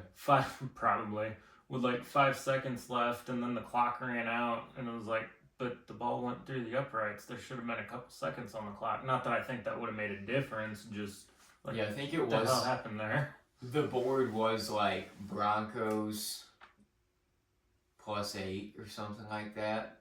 7.5, I think was what it was. Yeah. So they kicked it like covered. 70-year-old Pete Carroll gambling his contract money. Just breaking half of people's Sundays. It's like people were like, that's whenever people were like, this game fucking lets me know that they're fucking Vegas is in on this bullshit. I'm never betting on another game. I saw some people saying shit like that online. Have you been messing with any of the sports gambling stuff? Not on like the spreads or since whatever. December 1st. But I've done a lot of betting on underdog. Underdog, yeah. Mm-hmm. I was gonna say DraftKings. I thought about like getting on there and like placing because I've done that like the casino, you know. Just because like I like a lot of the different bets they have on there, and you can take like a first touchdown of the game. Oh yeah. You can take things that you know are like if you know how the games somewhat have been going, like you can really predict some stuff and like win some money. On like the DraftKings one, I haven't messed with like a bunch of them, but like I've dabbled into it, and I'm like I'm the kind of person that I'm not gonna like gamble more than I can afford to lose, you know, or that I feel comfortable losing. Man, this Sunday I put in $24 on the Sunday night game on underdog. I did what's the Sunday night game? It was the Texans Chiefs. I did the 3-pick parlay. I had very satisfying watching the Texans. It was the over on Mahomes rushing yards that hit. I had the over on Jaden Higgins receptions, and his line was 3.5. And the son of a bitch had 3 receptions. And then I had the over on Kareem Hunt rushing yards, and his was like 34.5, and he had 32. I'm like, fuck me, dude. But it wasn't. It was like $24. So I'm like, I really didn't. I never bet enough to where it's going to like hurt. Actually, it wasn't like you were dumb and put just like 400 in. Yeah, if I have no actual fantasy or any investment or fandom, personal fandom, like investment in a game, but I'm like going to watch it, like especially if it's like a Sunday night or Thursday night, I'm like, oh, maybe I'll throw like $20-25 out there and see what happens. Yeah. Sometimes, especially if you do like a 3-pick or 4-pick parlay and you just kind of like play it smart and that hits, you can win like $145 with like, not much money, on like $20-25. Yeah, that's kind of like where a lot of the money goes, is like betting all those individual things. You can put so many stacks of different parlays together, like they have nothing to do with each other. Right. You could even do it across different sports. Yeah. That's on another level. Like you really got to be invested in your knowledge of stuff to be able to do, you know, some of that. Yeah. Anyway, yeah, so yours was the Denver Broncos? Yeah, just the Broncos being, just the number 1 seed in the conference over there. Like, are we believing that? And if not, who else? No. Here's the thing, is like, I feel like those teams they're surging, kind of winning games and like record-wise, but none of them, especially the Broncos and Patriots, are like proven in the playoffs yet. Like, we have no idea how it's going to look. Mike Vrabel's proven in the playoffs. Well, that's true. Rob's like, no. No, I'm not saying. Me and Rob had a discussion about the Patriots whole That's thing. That's why I was saying what I wanted to make my points, but I was trying to make sure that it didn't come off too harsh to the Patriots because I knew Rob was like, He was Oh, he was gonna correct me if I came off too strongly. No, Mike Vrabel for sure.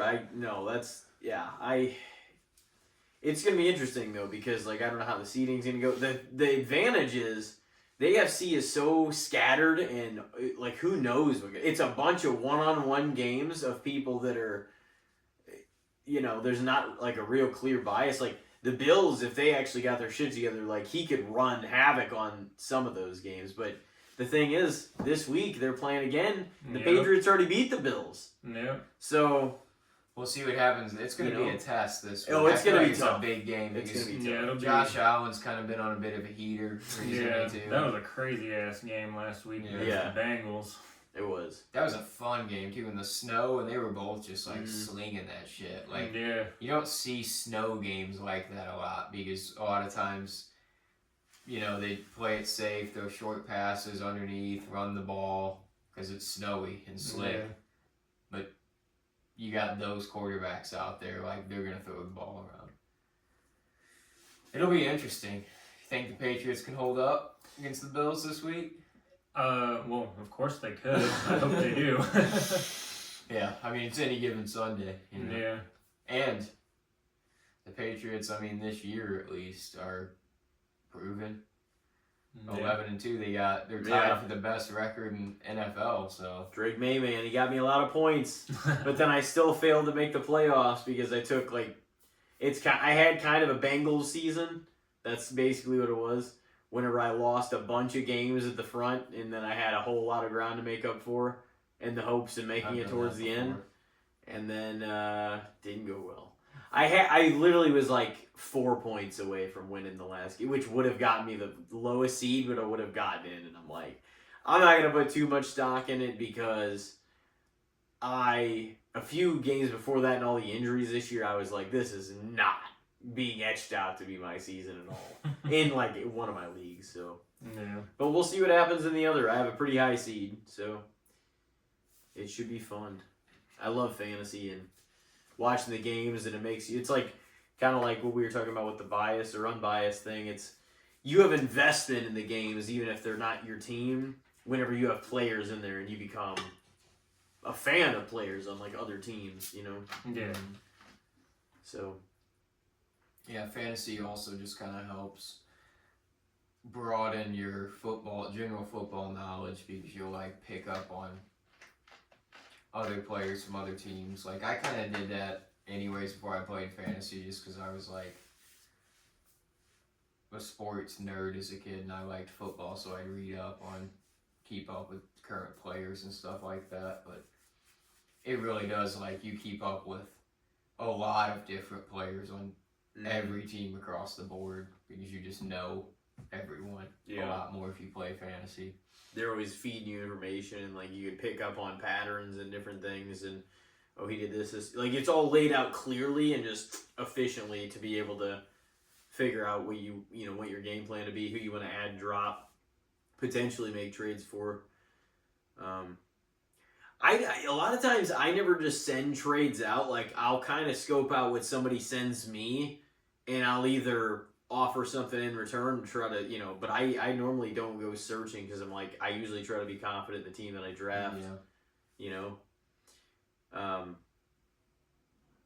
I usually wait. That's the thing too. If I ever make trades in fantasy, because I'll usually make a couple a year.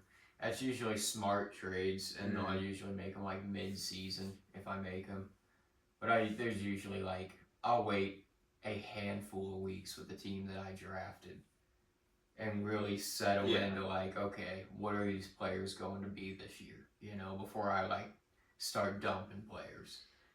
Because I'm like you said, I want to have a level of confidence in the team that I drafted and have. Because I'm always excited about my team typically after the draft. I'm like, hell yeah, I got this guy and this guy, So I'm not going to immediately just give up on that. The fucking horrible. I never understood people that want to you do the draft and then they want to make trades and it's immediately. Let's see how these people do first. Yeah. We haven't played a game. That's crazy. It just shows you have no faith in the team that you drafted. Right. Either that or you're trying to fleece somebody. Yeah. Or Well, it's just the people that are like, I'm going to draft quarterback heavy or this or that, I'm going to use him as trade bait. It's like, yeah, if that fucking works, if you Right. even get what you want for it. if you you're know? assuming anybody else in the league wants to make these trades with you, Yeah, they might be like, no, I like my team. then you wasted a spot on 2 high QBs. Right. Congratulations. Doesn't work out that often. You might have a solid quarterback, but you got a hole somewhere or the other. And sometimes these huge, big name QBs, something happens. They have a down year, they get hurt. Like, it doesn't always pan out to draft high on QBs, especially 2 of them. Like in the league we play, it's smart to draft a quarterback pretty high because you can play 2. Yeah. So people draft a lot of quarterbacks. You go to the waiver wire quarterbacks in our league and it's a fucking wasteland. There's nobody. I had to pick up, like, I remember one week I sent out, because I think I had just traded Mahomes, which honestly ended up not being a bad move on my end, because I got probably the best chunk of games out of him fantasy-wise, because I even looked at the schedule upcoming. I'm like, this is going to be tough sledding. Even if they win these games, it's going to be dirty. Mm. And, I mean, not that he's underperformed every one of them, but he's had some tough games. So I had just traded him off my team, and it was Dak was on a bye, and I had to send out, like, Geno Smith and Bryce Young on a week, and neither of them panned out. Because Bryce panned out some weeks, and this week he was like, he put up in single digits. They both put up single digits. I was like, Jesus Christ. Yeah, that was a horrible week. And now I have like Kirk Cousins on my bench because there's just no quarterbacks. So yours was the Denver Broncos. Yeah. I'm gonna say, probably fair, because, I mean, most of the time you don't just stumble into 11-2 or what are they, 10-3? Yeah, they're 11-2. Okay, 11-2.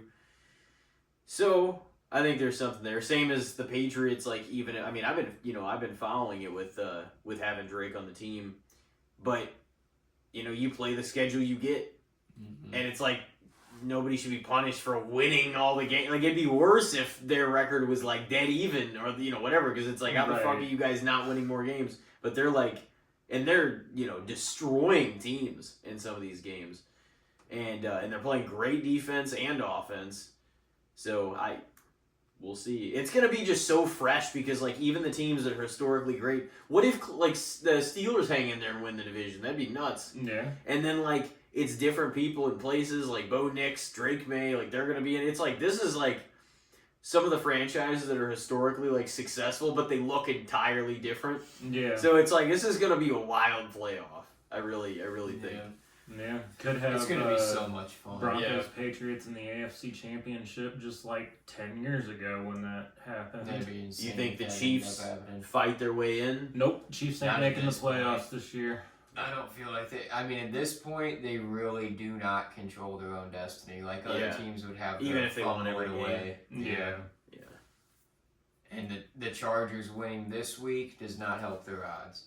This past week No. against the Eagles. Who's this next Chiefs game against? Chargers. Yeah. And see, they already lost to him.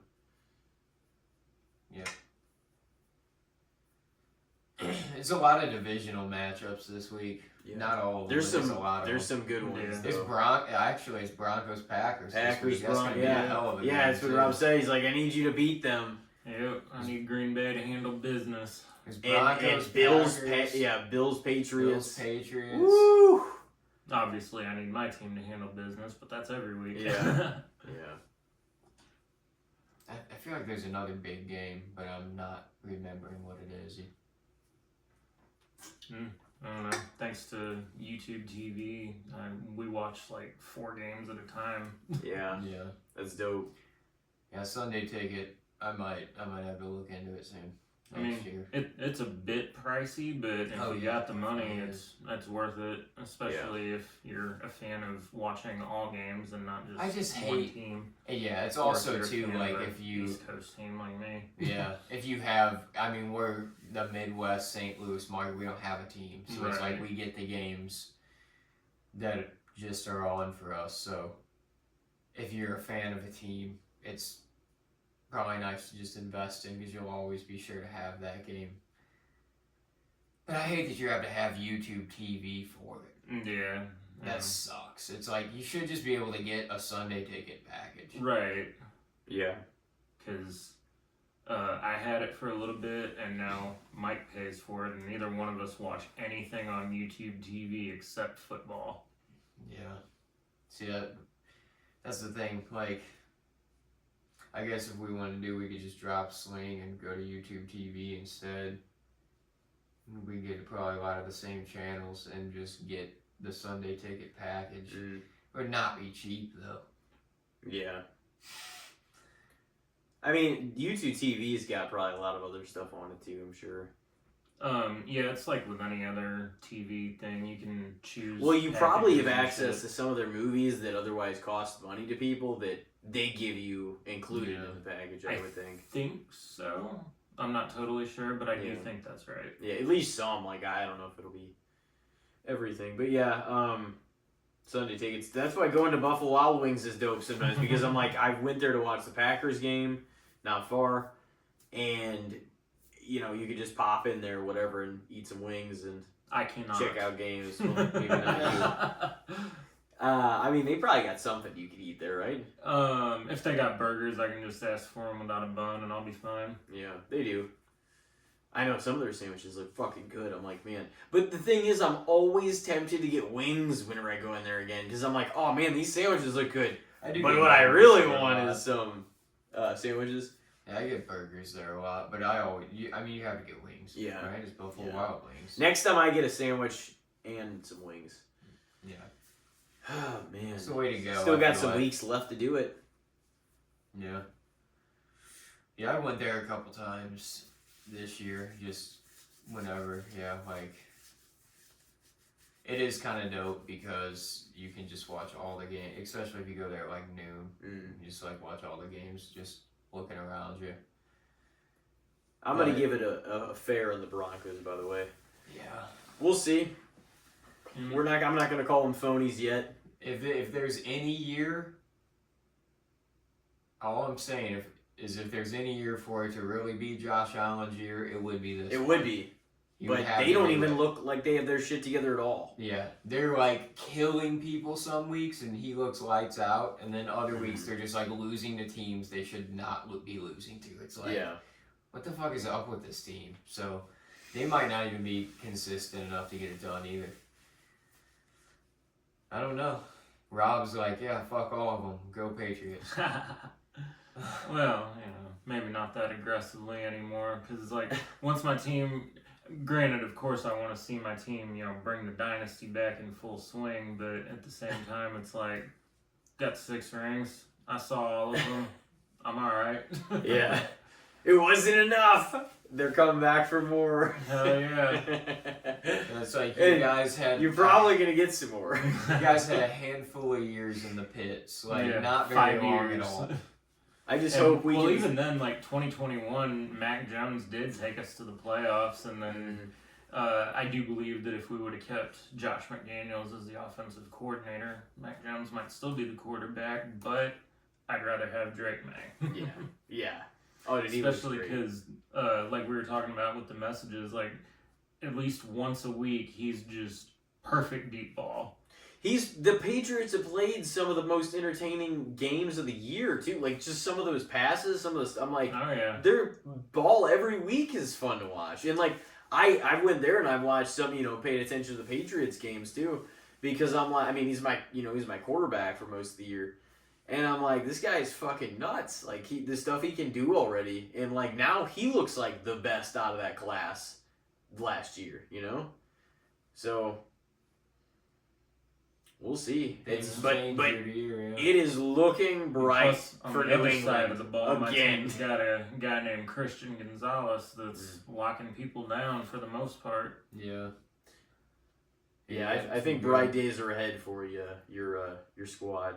That's the thing with my team this year, the Cowboys. They had the most, arguably, one of the most exciting offenses to watch throughout the year, and then their defense just, the first half of the year could not stop anyone. So it's just like, you need somebody out there. And it's like, I'm a big fan of the Browns too, and that's the thing. Like, Myles Garrett, he is the Browns, basically. It's He's gonna like, break the sack record. probably this year, yeah, he's gonna do it. I hope he does it. Oh my god. It's 2.5 away. So officially, I will say fair for the Broncos because I've watched enough of their games with Mike this year to see like, okay, yeah, they're a pretty good team. They just have some shit to figure out still. Yeah. I'll throw mine out there here. It's sort of similar because some of their wins have been really fucking weird. Our defending Super Bowl champions, the Philadelphia Eagles. What do you guys think of them this year? 8-4, by the way. 8-5. Are they? They lost this week. Well, the rankings must not be updated because Maybe they are 8-4. I think so. But nonetheless, they're number one. I thought they were 8-5. Maybe. I think most teams should have played 13 games by now. Most of them, yeah. But either way, the Eagles look awful this year to me. They definitely look. It's like, and they Super brought Bowl back hangover. almost everybody from last year, and they don't look, nearly the same. I mean, I do think we get a little blindsided on how good of a year. I know this sounds crazy, but like on how good of a year they had because they won the Super Bowl. When in reality, I don't know if they had a killer record. I don't remember what it was. Really remember. I don't think it was like Everybody they were just just remembers they destroying beat the fuck out of the teams. Chiefs and were America's Yeah. favorite team that day. I remember they struggled at the beginning of the season in 2024. Like it, they were. I remember people were pissed at Sirianni and Philly, and like it was. And then they turned it around, and it ended up being like Saquon went off, and it was kind of it became their year. But now I don't know if he's not getting as many touches or what's going on with him. it's just not their offense in general. It's just not clicked. That's the thing. They were bailed out a lot of games early in the season because their defense is so good, but here recently, it's like their offense has been so bad that their defense can't cover that up. I don't think I've watched hardly any Eagles games this year. That's the one team that doesn't wind up on the YouTube TV, not for any particular reason. It's just you only get to watch 4 games, and a lot of times there's more than 4 games going on. Well, they do have a lot They got of a lot the of prime prime time time, ones yeah. this year. The Eagles have a lot of like Sunday night, Monday night. Yeah. Because Super Bowl champs, I'm sure. Yeah. And the Chiefs did. Nobody had more primetime games than the Chiefs, and somebody else was up there. But, well, yeah, what do you guys think of the Eagles this year? Overrated, underrated, or fair? It's hard to say. If you would have asked me this like 3 weeks ago, I would have said overrated, but like now I feel like everyone's kind of shitting on them. It's like the thing to do if you're not an Eagles fan, which, I mean, as a Cowboys fan, I kind of love to see it because I'm like, fuck you guys. But because, I mean, look, I don't even hate the Eagles as a team, really. I don't even like, their fans are just the worst, bro. They're just, they're just some of the worst fans in the NFL. And you hear that from every other fan base. So it's like, it is kind of the thing whenever they're doing bad for every other fan base to be like, haha, you guys are doing bad. You know? Yeah. So I don't know if it's as easy to say overrated now. But, because they're it's kind of probably the thing it was with the Chiefs too until just this past week. Like, I have a hard time believing they don't make the playoffs. The Eagles? Yeah. Oh, they'll make the playoffs. And that they're... But not gonna maybe even win a game or two. They might even They'll- find their way back in the NFC Championship. They'll I don't probably know. win a game. I just feel like somehow they'll. I don't know if they'll go further than that though. They have the talent, like Yeah, you said. they They do. brought pretty much everybody back. It's just it is kind of a Super Bowl hangover though. Kind of. It's like they're so. You play so deep and you're just spent from that. And the training and the bumps and the bruises and the fucking, nobody else is playing that long into the season. Right. So it does seem like, and the thing is too, is a lot of teams are gonna know more of what to prepare for the following year for that team than they did the first year that Saquon popped off and became sort of the guy. Because this year he doesn't, in most games, he doesn't look anywhere near the same, like that I've seen. But also I've had like Dallas Goedert, AJ Brown, who ironically that game that I lost by 4 points, it came down to him after everything that happened this year. It came down to that last game, and I was like, oh, of course this is gonna happen. The one that I was reluctant to, I was like, he was the one that I had an instant drawback to whenever I drafted him. I was like, I don't usually feel that way after I pick somebody. I was like, ooh, was that the right move? I don't know why either. It just had a weird feeling that I maybe should have picked somebody else. It was a tough tight end year. Really tough tight end year. No, like just across the board for fantasy. And I got TJ Hawkinson in the draft, and that did not pan out. I feel like, even the top ones, like, I guess Trey McBride still went off, but, like, Brock Bowers, it was a tough year for him. Like, Kelsey had some down weeks. Kraft was having a great year, and then he got hurt. Laporta was having a pretty good year, and he got hurt. Kraft was the top receiver over there until he was. He was the most targeted guy. He looks amazing, though. Tight ends are really surging and just getting, becoming like one of the elite weapons on a lot of teams. They can stay, consistent. Harold Fannin, he went off this year. The Browns rookie. He was like a standout rookie this year. What about Judkins? He's got promise. They drafted him this past draft? Mm-hmm. He got a lot of pieces this past draft. Carson Schwessinger, a linebacker, Mason Graham, Quinshon Judkins, Harold Fannin, Shedeur.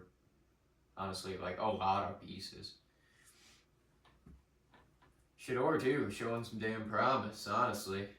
That's actually who I was going to bring up for mine was Shedeur. Oh, do we answer for the Eagles? So for the Eagles, I would say fair for where they're at right now. I'm going to say fair to slightly overrated because with their record, they're going to get in the playoffs. Like I said, they might even win a damn game, but they just don't feel like that team. Mm-hmm. It feels kind of like a sham. So for that, I'm still going to lean a little bit to the overrated. They still have the power to be that. It just doesn't look anything like it did, It's hard to believe that this version of them can go in the playoffs and do what they did in the Super Bowl last year. You know what I mean? So we'll see. It's exciting though because it freshens up the playoffs in a way that like who knows what's gonna happen, And this is the thing: is the Patriots, if they land that like spot too, it's like all these home games they're gonna have. So like it's gonna be such an odd. Maybe in both conferences, but like just whoever wins first seed, especially because the one in the AFC's been so wide open, that I don't know. I don't know if it's gonna feed just because we've been so used to the Chiefs, the Bills, and like the Ravens having some of the top spots in the AFC the last several years. That part of it doesn't even feel like it's real that other teams are kind of into those spots and. The teams that are historically, we've known as at the top of their divisions are kind of looking rough right now. Even the Bills, who are like doing okay, like still look rough, like we were saying earlier, some weeks. Like rougher than you can look if you're gonna make it all the way there. You know what I mean? Yeah. So that's why I'm like, it should be wide open for them, but this is not the best version of the Bills at all. Yeah, well, not that I really like talking about it, but the New York Giants twice were ass in the regular season and then beat my Yeah. team twice in the goddamn Super Bowl. Anyway. Yeah, that's the thing. The Bills could, if they continue and just turn on a heater now, they could run away with it, you know. I think the field's too crowded right now. The honestly. Ravens, though, what a horrible year to be a Ravens fan. Mhm. Like, just so much promise coming into the season, and What a Lamar's horrible just... year to decide Lamar Jackson was going to be your keeper for fantasy. Yeah. Oh yeah. Yeah. He did that. You did that. I did that. Oh man. Hey, I mean, it seemed like a really good idea, though. It really did, yeah. He got me 4th place, basically, last year. I mean, yeah, he's one of the best fantasy quarterbacks historically because he is a dual threat. So he Yeah. gets you a lot of points rushing and throwing. So, Of course, nowadays, a lot of guys are dual Yeah. threats. yeah. Even Drake May. But sometimes I'm like, no, you are tiny. I mean, that's a lot of especially the young quarterbacks. You're like, don't take that hit, dumbass. Slide. Right. That's why I hate... Quit getting wrecked. Like, whenever Brady was, 44, 45, playing his last couple years, and people were like, oh, Brady, he's one bad hit away. Bro, they're all one bad hit away. What do you mean? Yeah. Yep. So you were going with Shador for yours, right? Yeah. All right. Well, like I said, I'm a Browns fan. I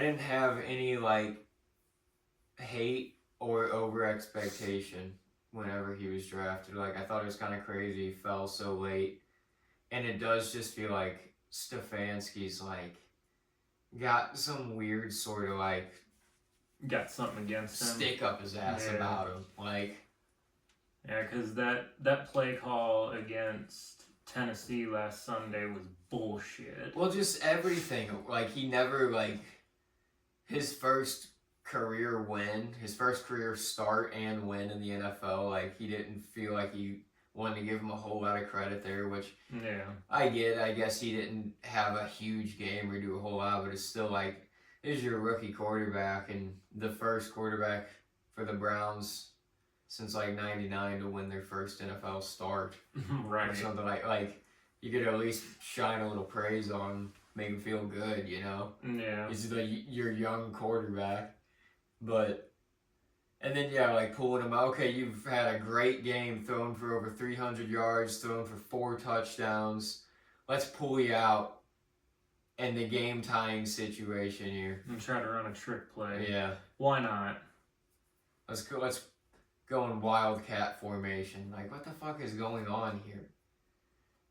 Hopefully the Browns will have a new head coach next season. And that's the thing, Stefanski seemed like he had so much promise the first couple of years there. Like, I liked him. And I'm just like,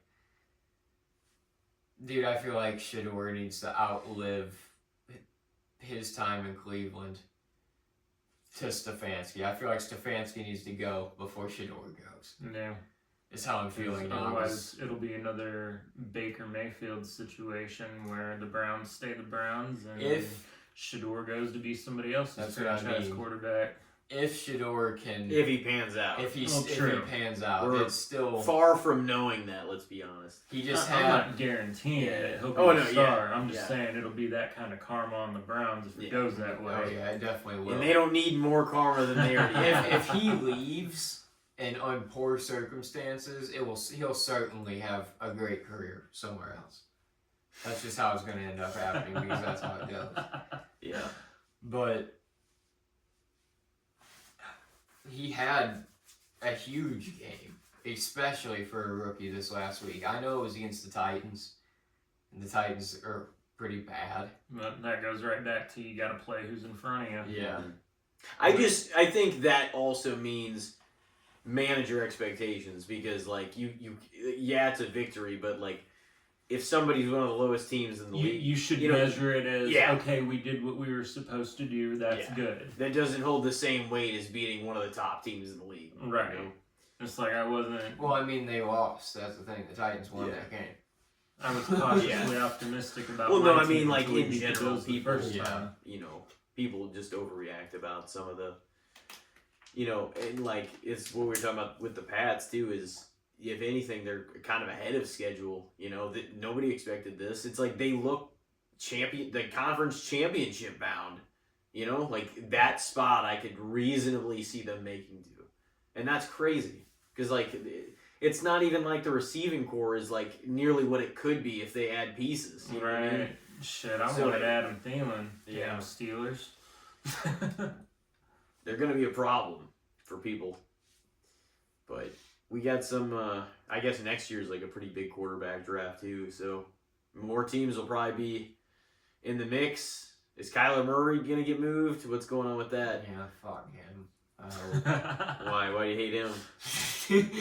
Rob knows why, bro. I traded for Kyler Murray because I was in desperate need of a quarterback, and I traded Rob. Well, he was supposed to come. It was supposed to not be a big deal. He was supposed to be down like a week, or two, and then they're like, "Oh, he's never gonna start for the team again." I'm like, I just traded for this motherfucker. Are you kidding me? Who said never? That's what they basically said this year. Is they're gonna try to get him off the team. Like they're done with him as their quarterback. I don't know how big of a market he's got. I'm sure he'll land somewhere, but I don't know if he'll start or not. We'll see. I guess.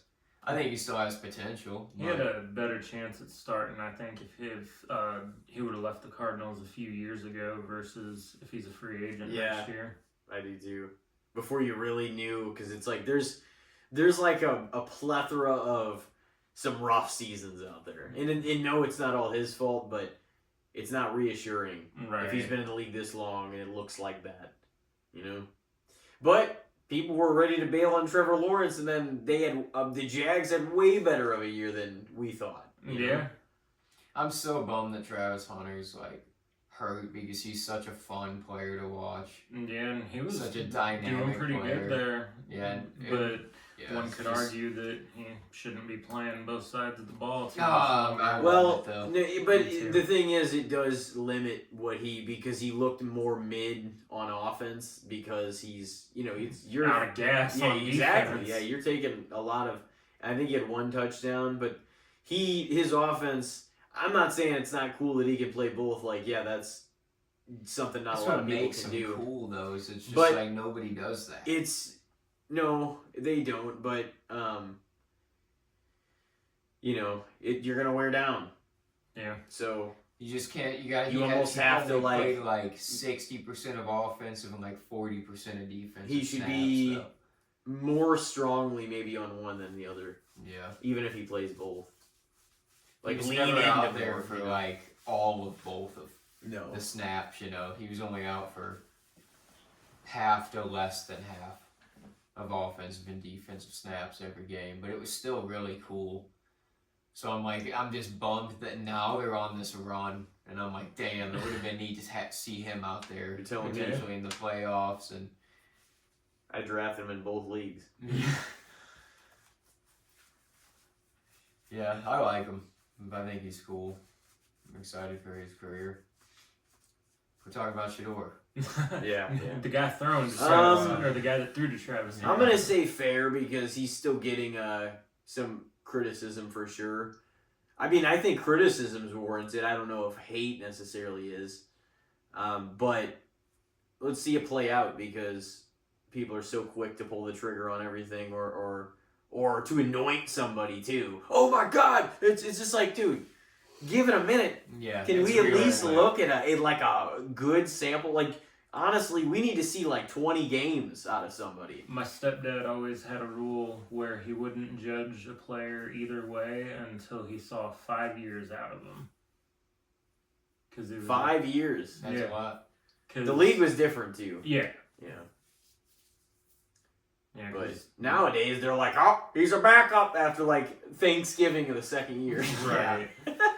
Yeah, this guy sucks ass. Get him off the game. That's commonplace now. Is if the guy doesn't look ready by Thanksgiving the following year, like JJ didn't play all of last year, so you couldn't really see. He can't stay healthy either. No. But Yeah. Somebody gonna make a gonna like try to pursue Mac Jones next year, you think? I think based on what he did with the 49ers this year, yeah, I could see a team offering him a starting job. Yeah. I could too. Something along the lines of like what Darnold or Baker like first got. Yeah. Maybe only like a 2-year deal though at first, and then if it pans out, maybe they'll extend him. Yeah, one of those prove-it I don't deals. think you should give him anything more than a 2-year, solid amount of just because. Yeah, it looked good. Shanahan's pretty smart, and like that whole system is Shanahan in the regular season. Is so lethal. let's not get crazy. Like in you're a superstar. We didn't see it. It's like, let's see it. See it play out. I'm not saying he's not either. I think people overreact and people really want something to be news. So it's like very true. You know what I mean? So if they can try to take somebody down like immediately, they're like that's what they'll do. Yeah. They'll try to poke holes in it. I mean, also like some of the stuff's gonna get out, like Shador, like the speed limit tickets, and people are gonna be like, "Oh man, he's immature," and blah blah blah. But like, if he's doing that and driving like a maniac, way he's over what, the speed limit. 22 and a millionaire? Yeah. I'd be doing that shit too. Yeah. But it's not a good look. No, of course not. He got couple of tickets. Yeah, he was going like 120. It's not like he, started. was molesting massage therapists or anything. Yeah. Yeah. Oh man. But I'm gonna say that for me, Shador gets a fair because the media has been trying to bait the hell out of this man, and he ain't having it. Yeah. He's just trying to enjoy the time he's getting, and that's that. Yeah, he's been good with the media for sure. Like the way he's handled a lot of the stuff. He's got a pretty like free-flowing personality, I feel like, so he hasn't let anything.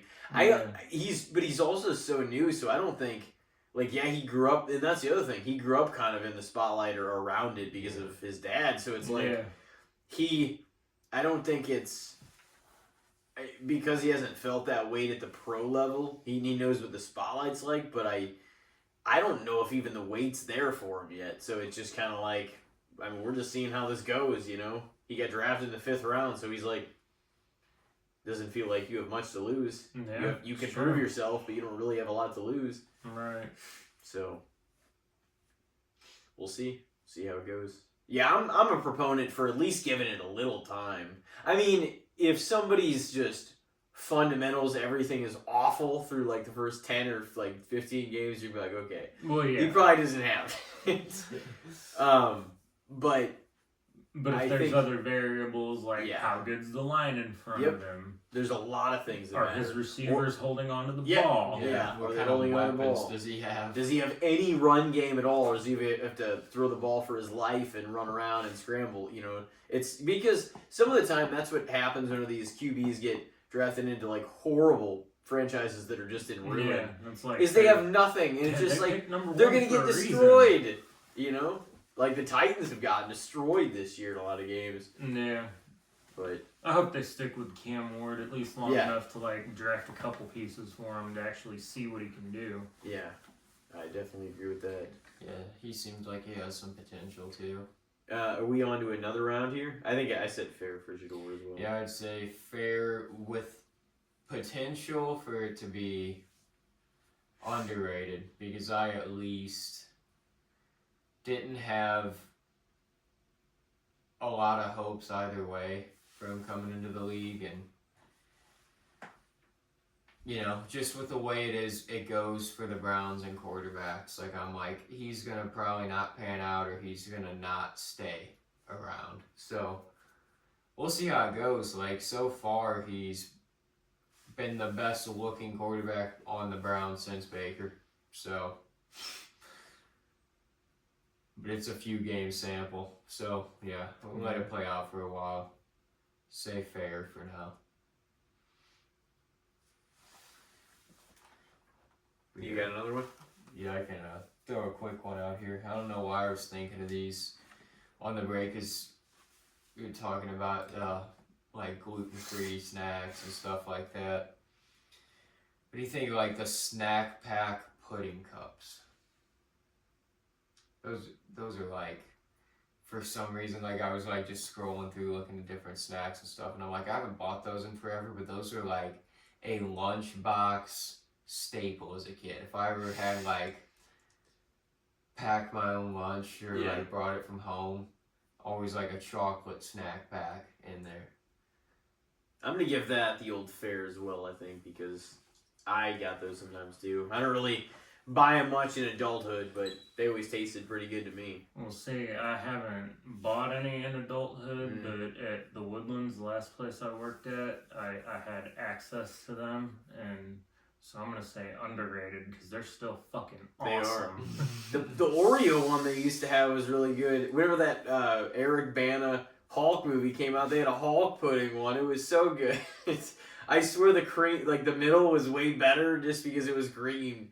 I don't know, man. It was like they released some fire kinds for a while. Yeah. Yeah, I like the chocolate and the vanilla. That was just the classic flavors, but they were both just so damn good.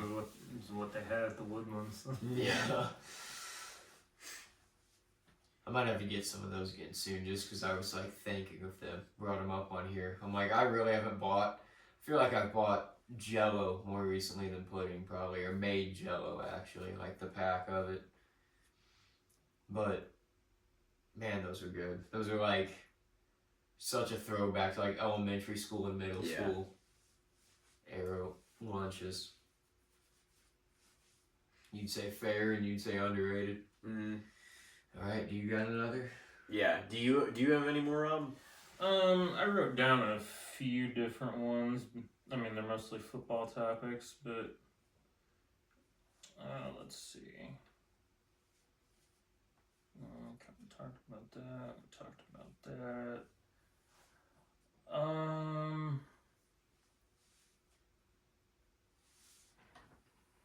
Let's see. I got a couple of old school football topics. Throw it out there. I got one, but we can wrap it back up into the Cena stuff with mine. So do you guys think? What do you guys think of Brett Favre? It's a complicated legacy for sure. I think it's funny because, like, as a little kid, my first favorite players in the NFL ever, like as a small child, was Brett Favre and Randy Moss. Those are like my original favorite players in the league. So, like, on a player standpoint, I think he was like one of the most fun and exciting quarterbacks to watch. He was a true like gunslinger. Like, just, he put himself in harm's way all the time too. Like, got wrecked sometimes. Threw a lot of interceptions, but threw a lot of like crazy touchdown passes too. As a human being, seems kind of like a little bit of not a great guy. I'm not gonna lie. Like, a lot of the stuff you hear about him just on different levels, you're like, ooh, dude, that's not good. Right. But like I said, it's a complicated legacy. Like, I don't know him, so I can't judge him like that. So I'd probably say, I'd say fair, because I feel like the only other way you could really go with it is overrated. Like, you can't really say Brett Favre's underrated. No. In any way. And if anything, he would be overrated because he, you know, like we said, because of the interception thing and because of, you know, he didn't get to the dance that often or this and that, but like, the dude had a hell of a career and his own kind of legacy within the NFL. Like, just the Iron Man that he was. Never missing a game and being like as rough of a player as he was. I don't think will be broken. How many was it? I I want to say 297 is the number that popped into my head. Yeah, it was an insane amount. Was it of like games. 17 years or something? Maybe not quite. I don't know. Something how long like it is. that. I think he played almost 20. Because he would have got put in 92 against the Bengals. And then it was 299 consecutive games. He couldn't make the 300, man. That's messed up. Well, he got over 300 if you count the playoffs. Yeah. Well, true. It's funny because I remember when Marino's numbers were like the numbers to beat, and then Favre passed him, and then Breeze passed Favre, and then Manning passed Everybody's Breeze, just and climbing then over Brady everyone. passed Manning. Yep. I know, now it's like, it's kind of sad because I actually really like Marino and Favre as quarterbacks. Like, I hold both of them in pretty high regard, and from a personal like fandom standpoint of just football. And like, both of them had a lot of those passing records and different stuff, and now they're both like down at the bottom of the top 10s. Right. You know, it's like, damn. Even though if you put That him wasn't in- that, like, that happened kind of quick, man. Yeah. Just like a couple waves of quarterbacks, and it's like, okay, Yeah. brand new record breakers now. But In a if you lot put of it in those- perspective, Marino was putting up today's numbers in 1984. Yeah, that's insane. He was Nobody so was good. doing that shit then. Like, the passes that he was completing, the Mhm. bombs that he Oh, was yeah. throwing. That was insane. Yeah, he was fucking good. I would say fair for Brett Favre. I enjoyed kind of like growing up and like learning a little bit about him. I didn't know. I had to watch that Netflix documentary that they had about him. Oh And yeah, I told It didn't Elijah, make it you know, I was like, it did not paint him in a great light. I don't think that was the intention of No, that I documentary. would definitely not. And it's a Netflix documentary, so wasn't gonna be that. And yeah, I mean, but you know, they were just kind of like going over the whole story and stuff like that. And I mean, from his like rise up, it kind of seemed like it was, you know, you kind of wanted to root for him because he seemed like a guy's guy, you know. Yeah. And they're like, all right, this is our quarterback. And then of course, just you a go on down this- home country yeah. boy that likes to throw the football. yep, you go on the streak of just not fucking missing a game and just like I'm always here, the fucking And then the machine. You find out that he was always there because he was just throwing pills down his throat. Yeah. Oh yeah, he like that was when they used to go out there just busted the fuck up. He just had bad addictions like Percocets and Vicodins. And He's still listed among some of the best quarterbacks of all time. Like that's if what's you, crazy. If you He look was at probably most, slinging that ball just high on pills. if you look at it like the top 10 and 12, like he's most of the time he's still in there. And Aaron, we got two Green Bay boys in there. Yep. And you know, but yeah, I mean, I definitely respect like his production, like what he brought to the table, like his risky ability that he had on the field, you know? Yeah. The big play. So, I mean, I could probably learn a little more about his game, I'm sure, in like I don't know, just kind of like maybe watch a little more footage of him, because I'm sure you guys saw a little more than I did. He never But, threw, like, he did throw, if he was throwing a bomb, it was Mhm. kind of a pretty spiral, but, like, he didn't always throw the prettiest passes either. He, like, got them Yeah. where they needed to be, but, like, even his own receivers were like, this dude threw bullets. Mm-hmm. Like, he would, like, break fingers on accident just because he would zip the ball. Everything that's hard as nails, just fucking right at you. Now, I remember the one throw he made, it was in 2009 to beat the 49ers on a last-second touchdown, and he threw that thing 40 yards on a rope. Yeah. And '09 was also the year that I thought he was going to win another Super Bowl, and then he decided to make that dumbass throw in the NFC Championship. Kind of like in '07 when I was like, okay, my team's undefeated going into the Super Bowl. I remember Packers had the NFC Championship was the night game for championship weekend. I'm like, okay, if the Packers win and they go on to end my team's undefeated run, I'll be all right with it. And then Favre made a dumbass throw in the NFC Championship. Yeah. Seems like that's a Packers quarterback tradition. Just kill people in the regular season and fumble it all in the playoffs. Yep. Sometimes, yeah, that is the case.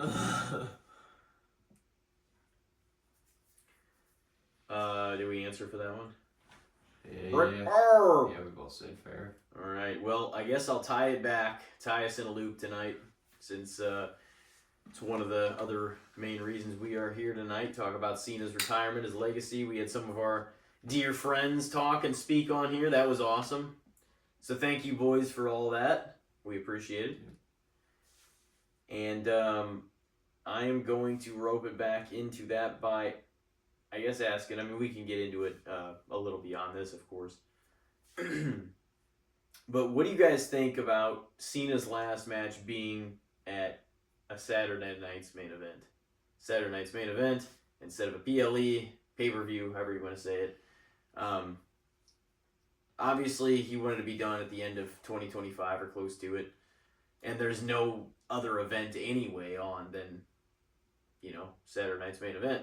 Yeah. Until Rumble. So that's a long time. Right. So it's kind of like, I'm going to stop at this place, last show of the year, pretty much. What do you think about it being there? Like we were speaking earlier about, people retiring to Mania happens a lot. Not everybody can have that, but a lot of people like to. You would certainly think somebody at John's level could. I mean, I'm sure he could have that if he really wanted it, but so. And some of this ties back into his decisions too, because he's the one that went to them with, hey, I want to get this done at this point, set a whole retirement thing, rather than just be like, oh, I'm gonna just announce it randomly on X or whatever. So from what I heard, most of this show, like the retirement show and showcasing the younger talent with main roster stars now and stuff, like a lot of that was his idea to do, like this thing. So I would say probably fair, because it's neat because, it's like it is at the end of the year and he wanted to wrap up at the end of the year. There's never been anything done like this retirement tour thing where it's like the end of the year, I'm done. There's no pay-per-view at the end of the year. So it kind of just allows it to feel like its own, even though he said he doesn't want it to, it definitely should. Like, it feels like its own big event. Like, it's not within a big pay-per-view where a lot of other stuff is happening. It can kind of just be like, there's gonna be other really cool matches on this card where, Obafemi and Cody Rhodes and Sol Ruka and Bailey, like, there's gonna be some bangers on the card still, and there's gonna be some fun. But like, we're gonna be tuned in because it's like, okay, this is Cena's last match show. This is the night. I don't even know what else is really on the card, to be honest with you. Yeah, those two matches are, and I think AJ Styles and Dragon Lee are. It's just somebody. I just do think it's a mistake if they don't go on last. I think he should go on last for his last match. I guess those articles wouldn't have been bullshitting though if he ends up going on first. Watch, there'll be people still getting here and shit, and they'll be like, "Oh, John's on," mixing the entrances and shit. Don't do that'll bum me out. If people are like, because we'll be all trying to settle in, they'll just interrupt the entire John Cena match. Not a good thing. Yeah, it's got to be last. I don't know if there's any credibility, but the thing is, if that's the case and he already wanted this, that's why I'm not putting it out of the realm of possibility that it is going on first, because if it's already about, oh, it's going to all be all this younger talent and all these people, and it's not going to be this. Well, if he wants to put Gunther all the way over and have Gunther just choke him all the way out, and we don't get a Cena speech at the end, it would make sense to have him just be carried off, and then that's that. That'd be wild, wouldn't it? Yeah. Just the end. Just see him taken out. Okay, let's go on with the rest of the show now. And then 50% of the They did people it for just real go in flip. 99. They did, yeah. They would. I just wouldn't structure it like that. We're going to be watching. We're going to be wanting to, like I said earlier, wanting to delay the inevitable, and we're probably going to be hyper fixated on everything because we're going to be like, oh, you want to hold that off for as long as we can. I just think it sets up for more drama. And the thing is what are you really taking away from? It's Saturday Night's main event. You might as well fucking go on last, Yeah, ultimately I say Cena's night, put him on last. Yeah. Ultimately it is, because that's the main reason most of the people will be wanting to watch,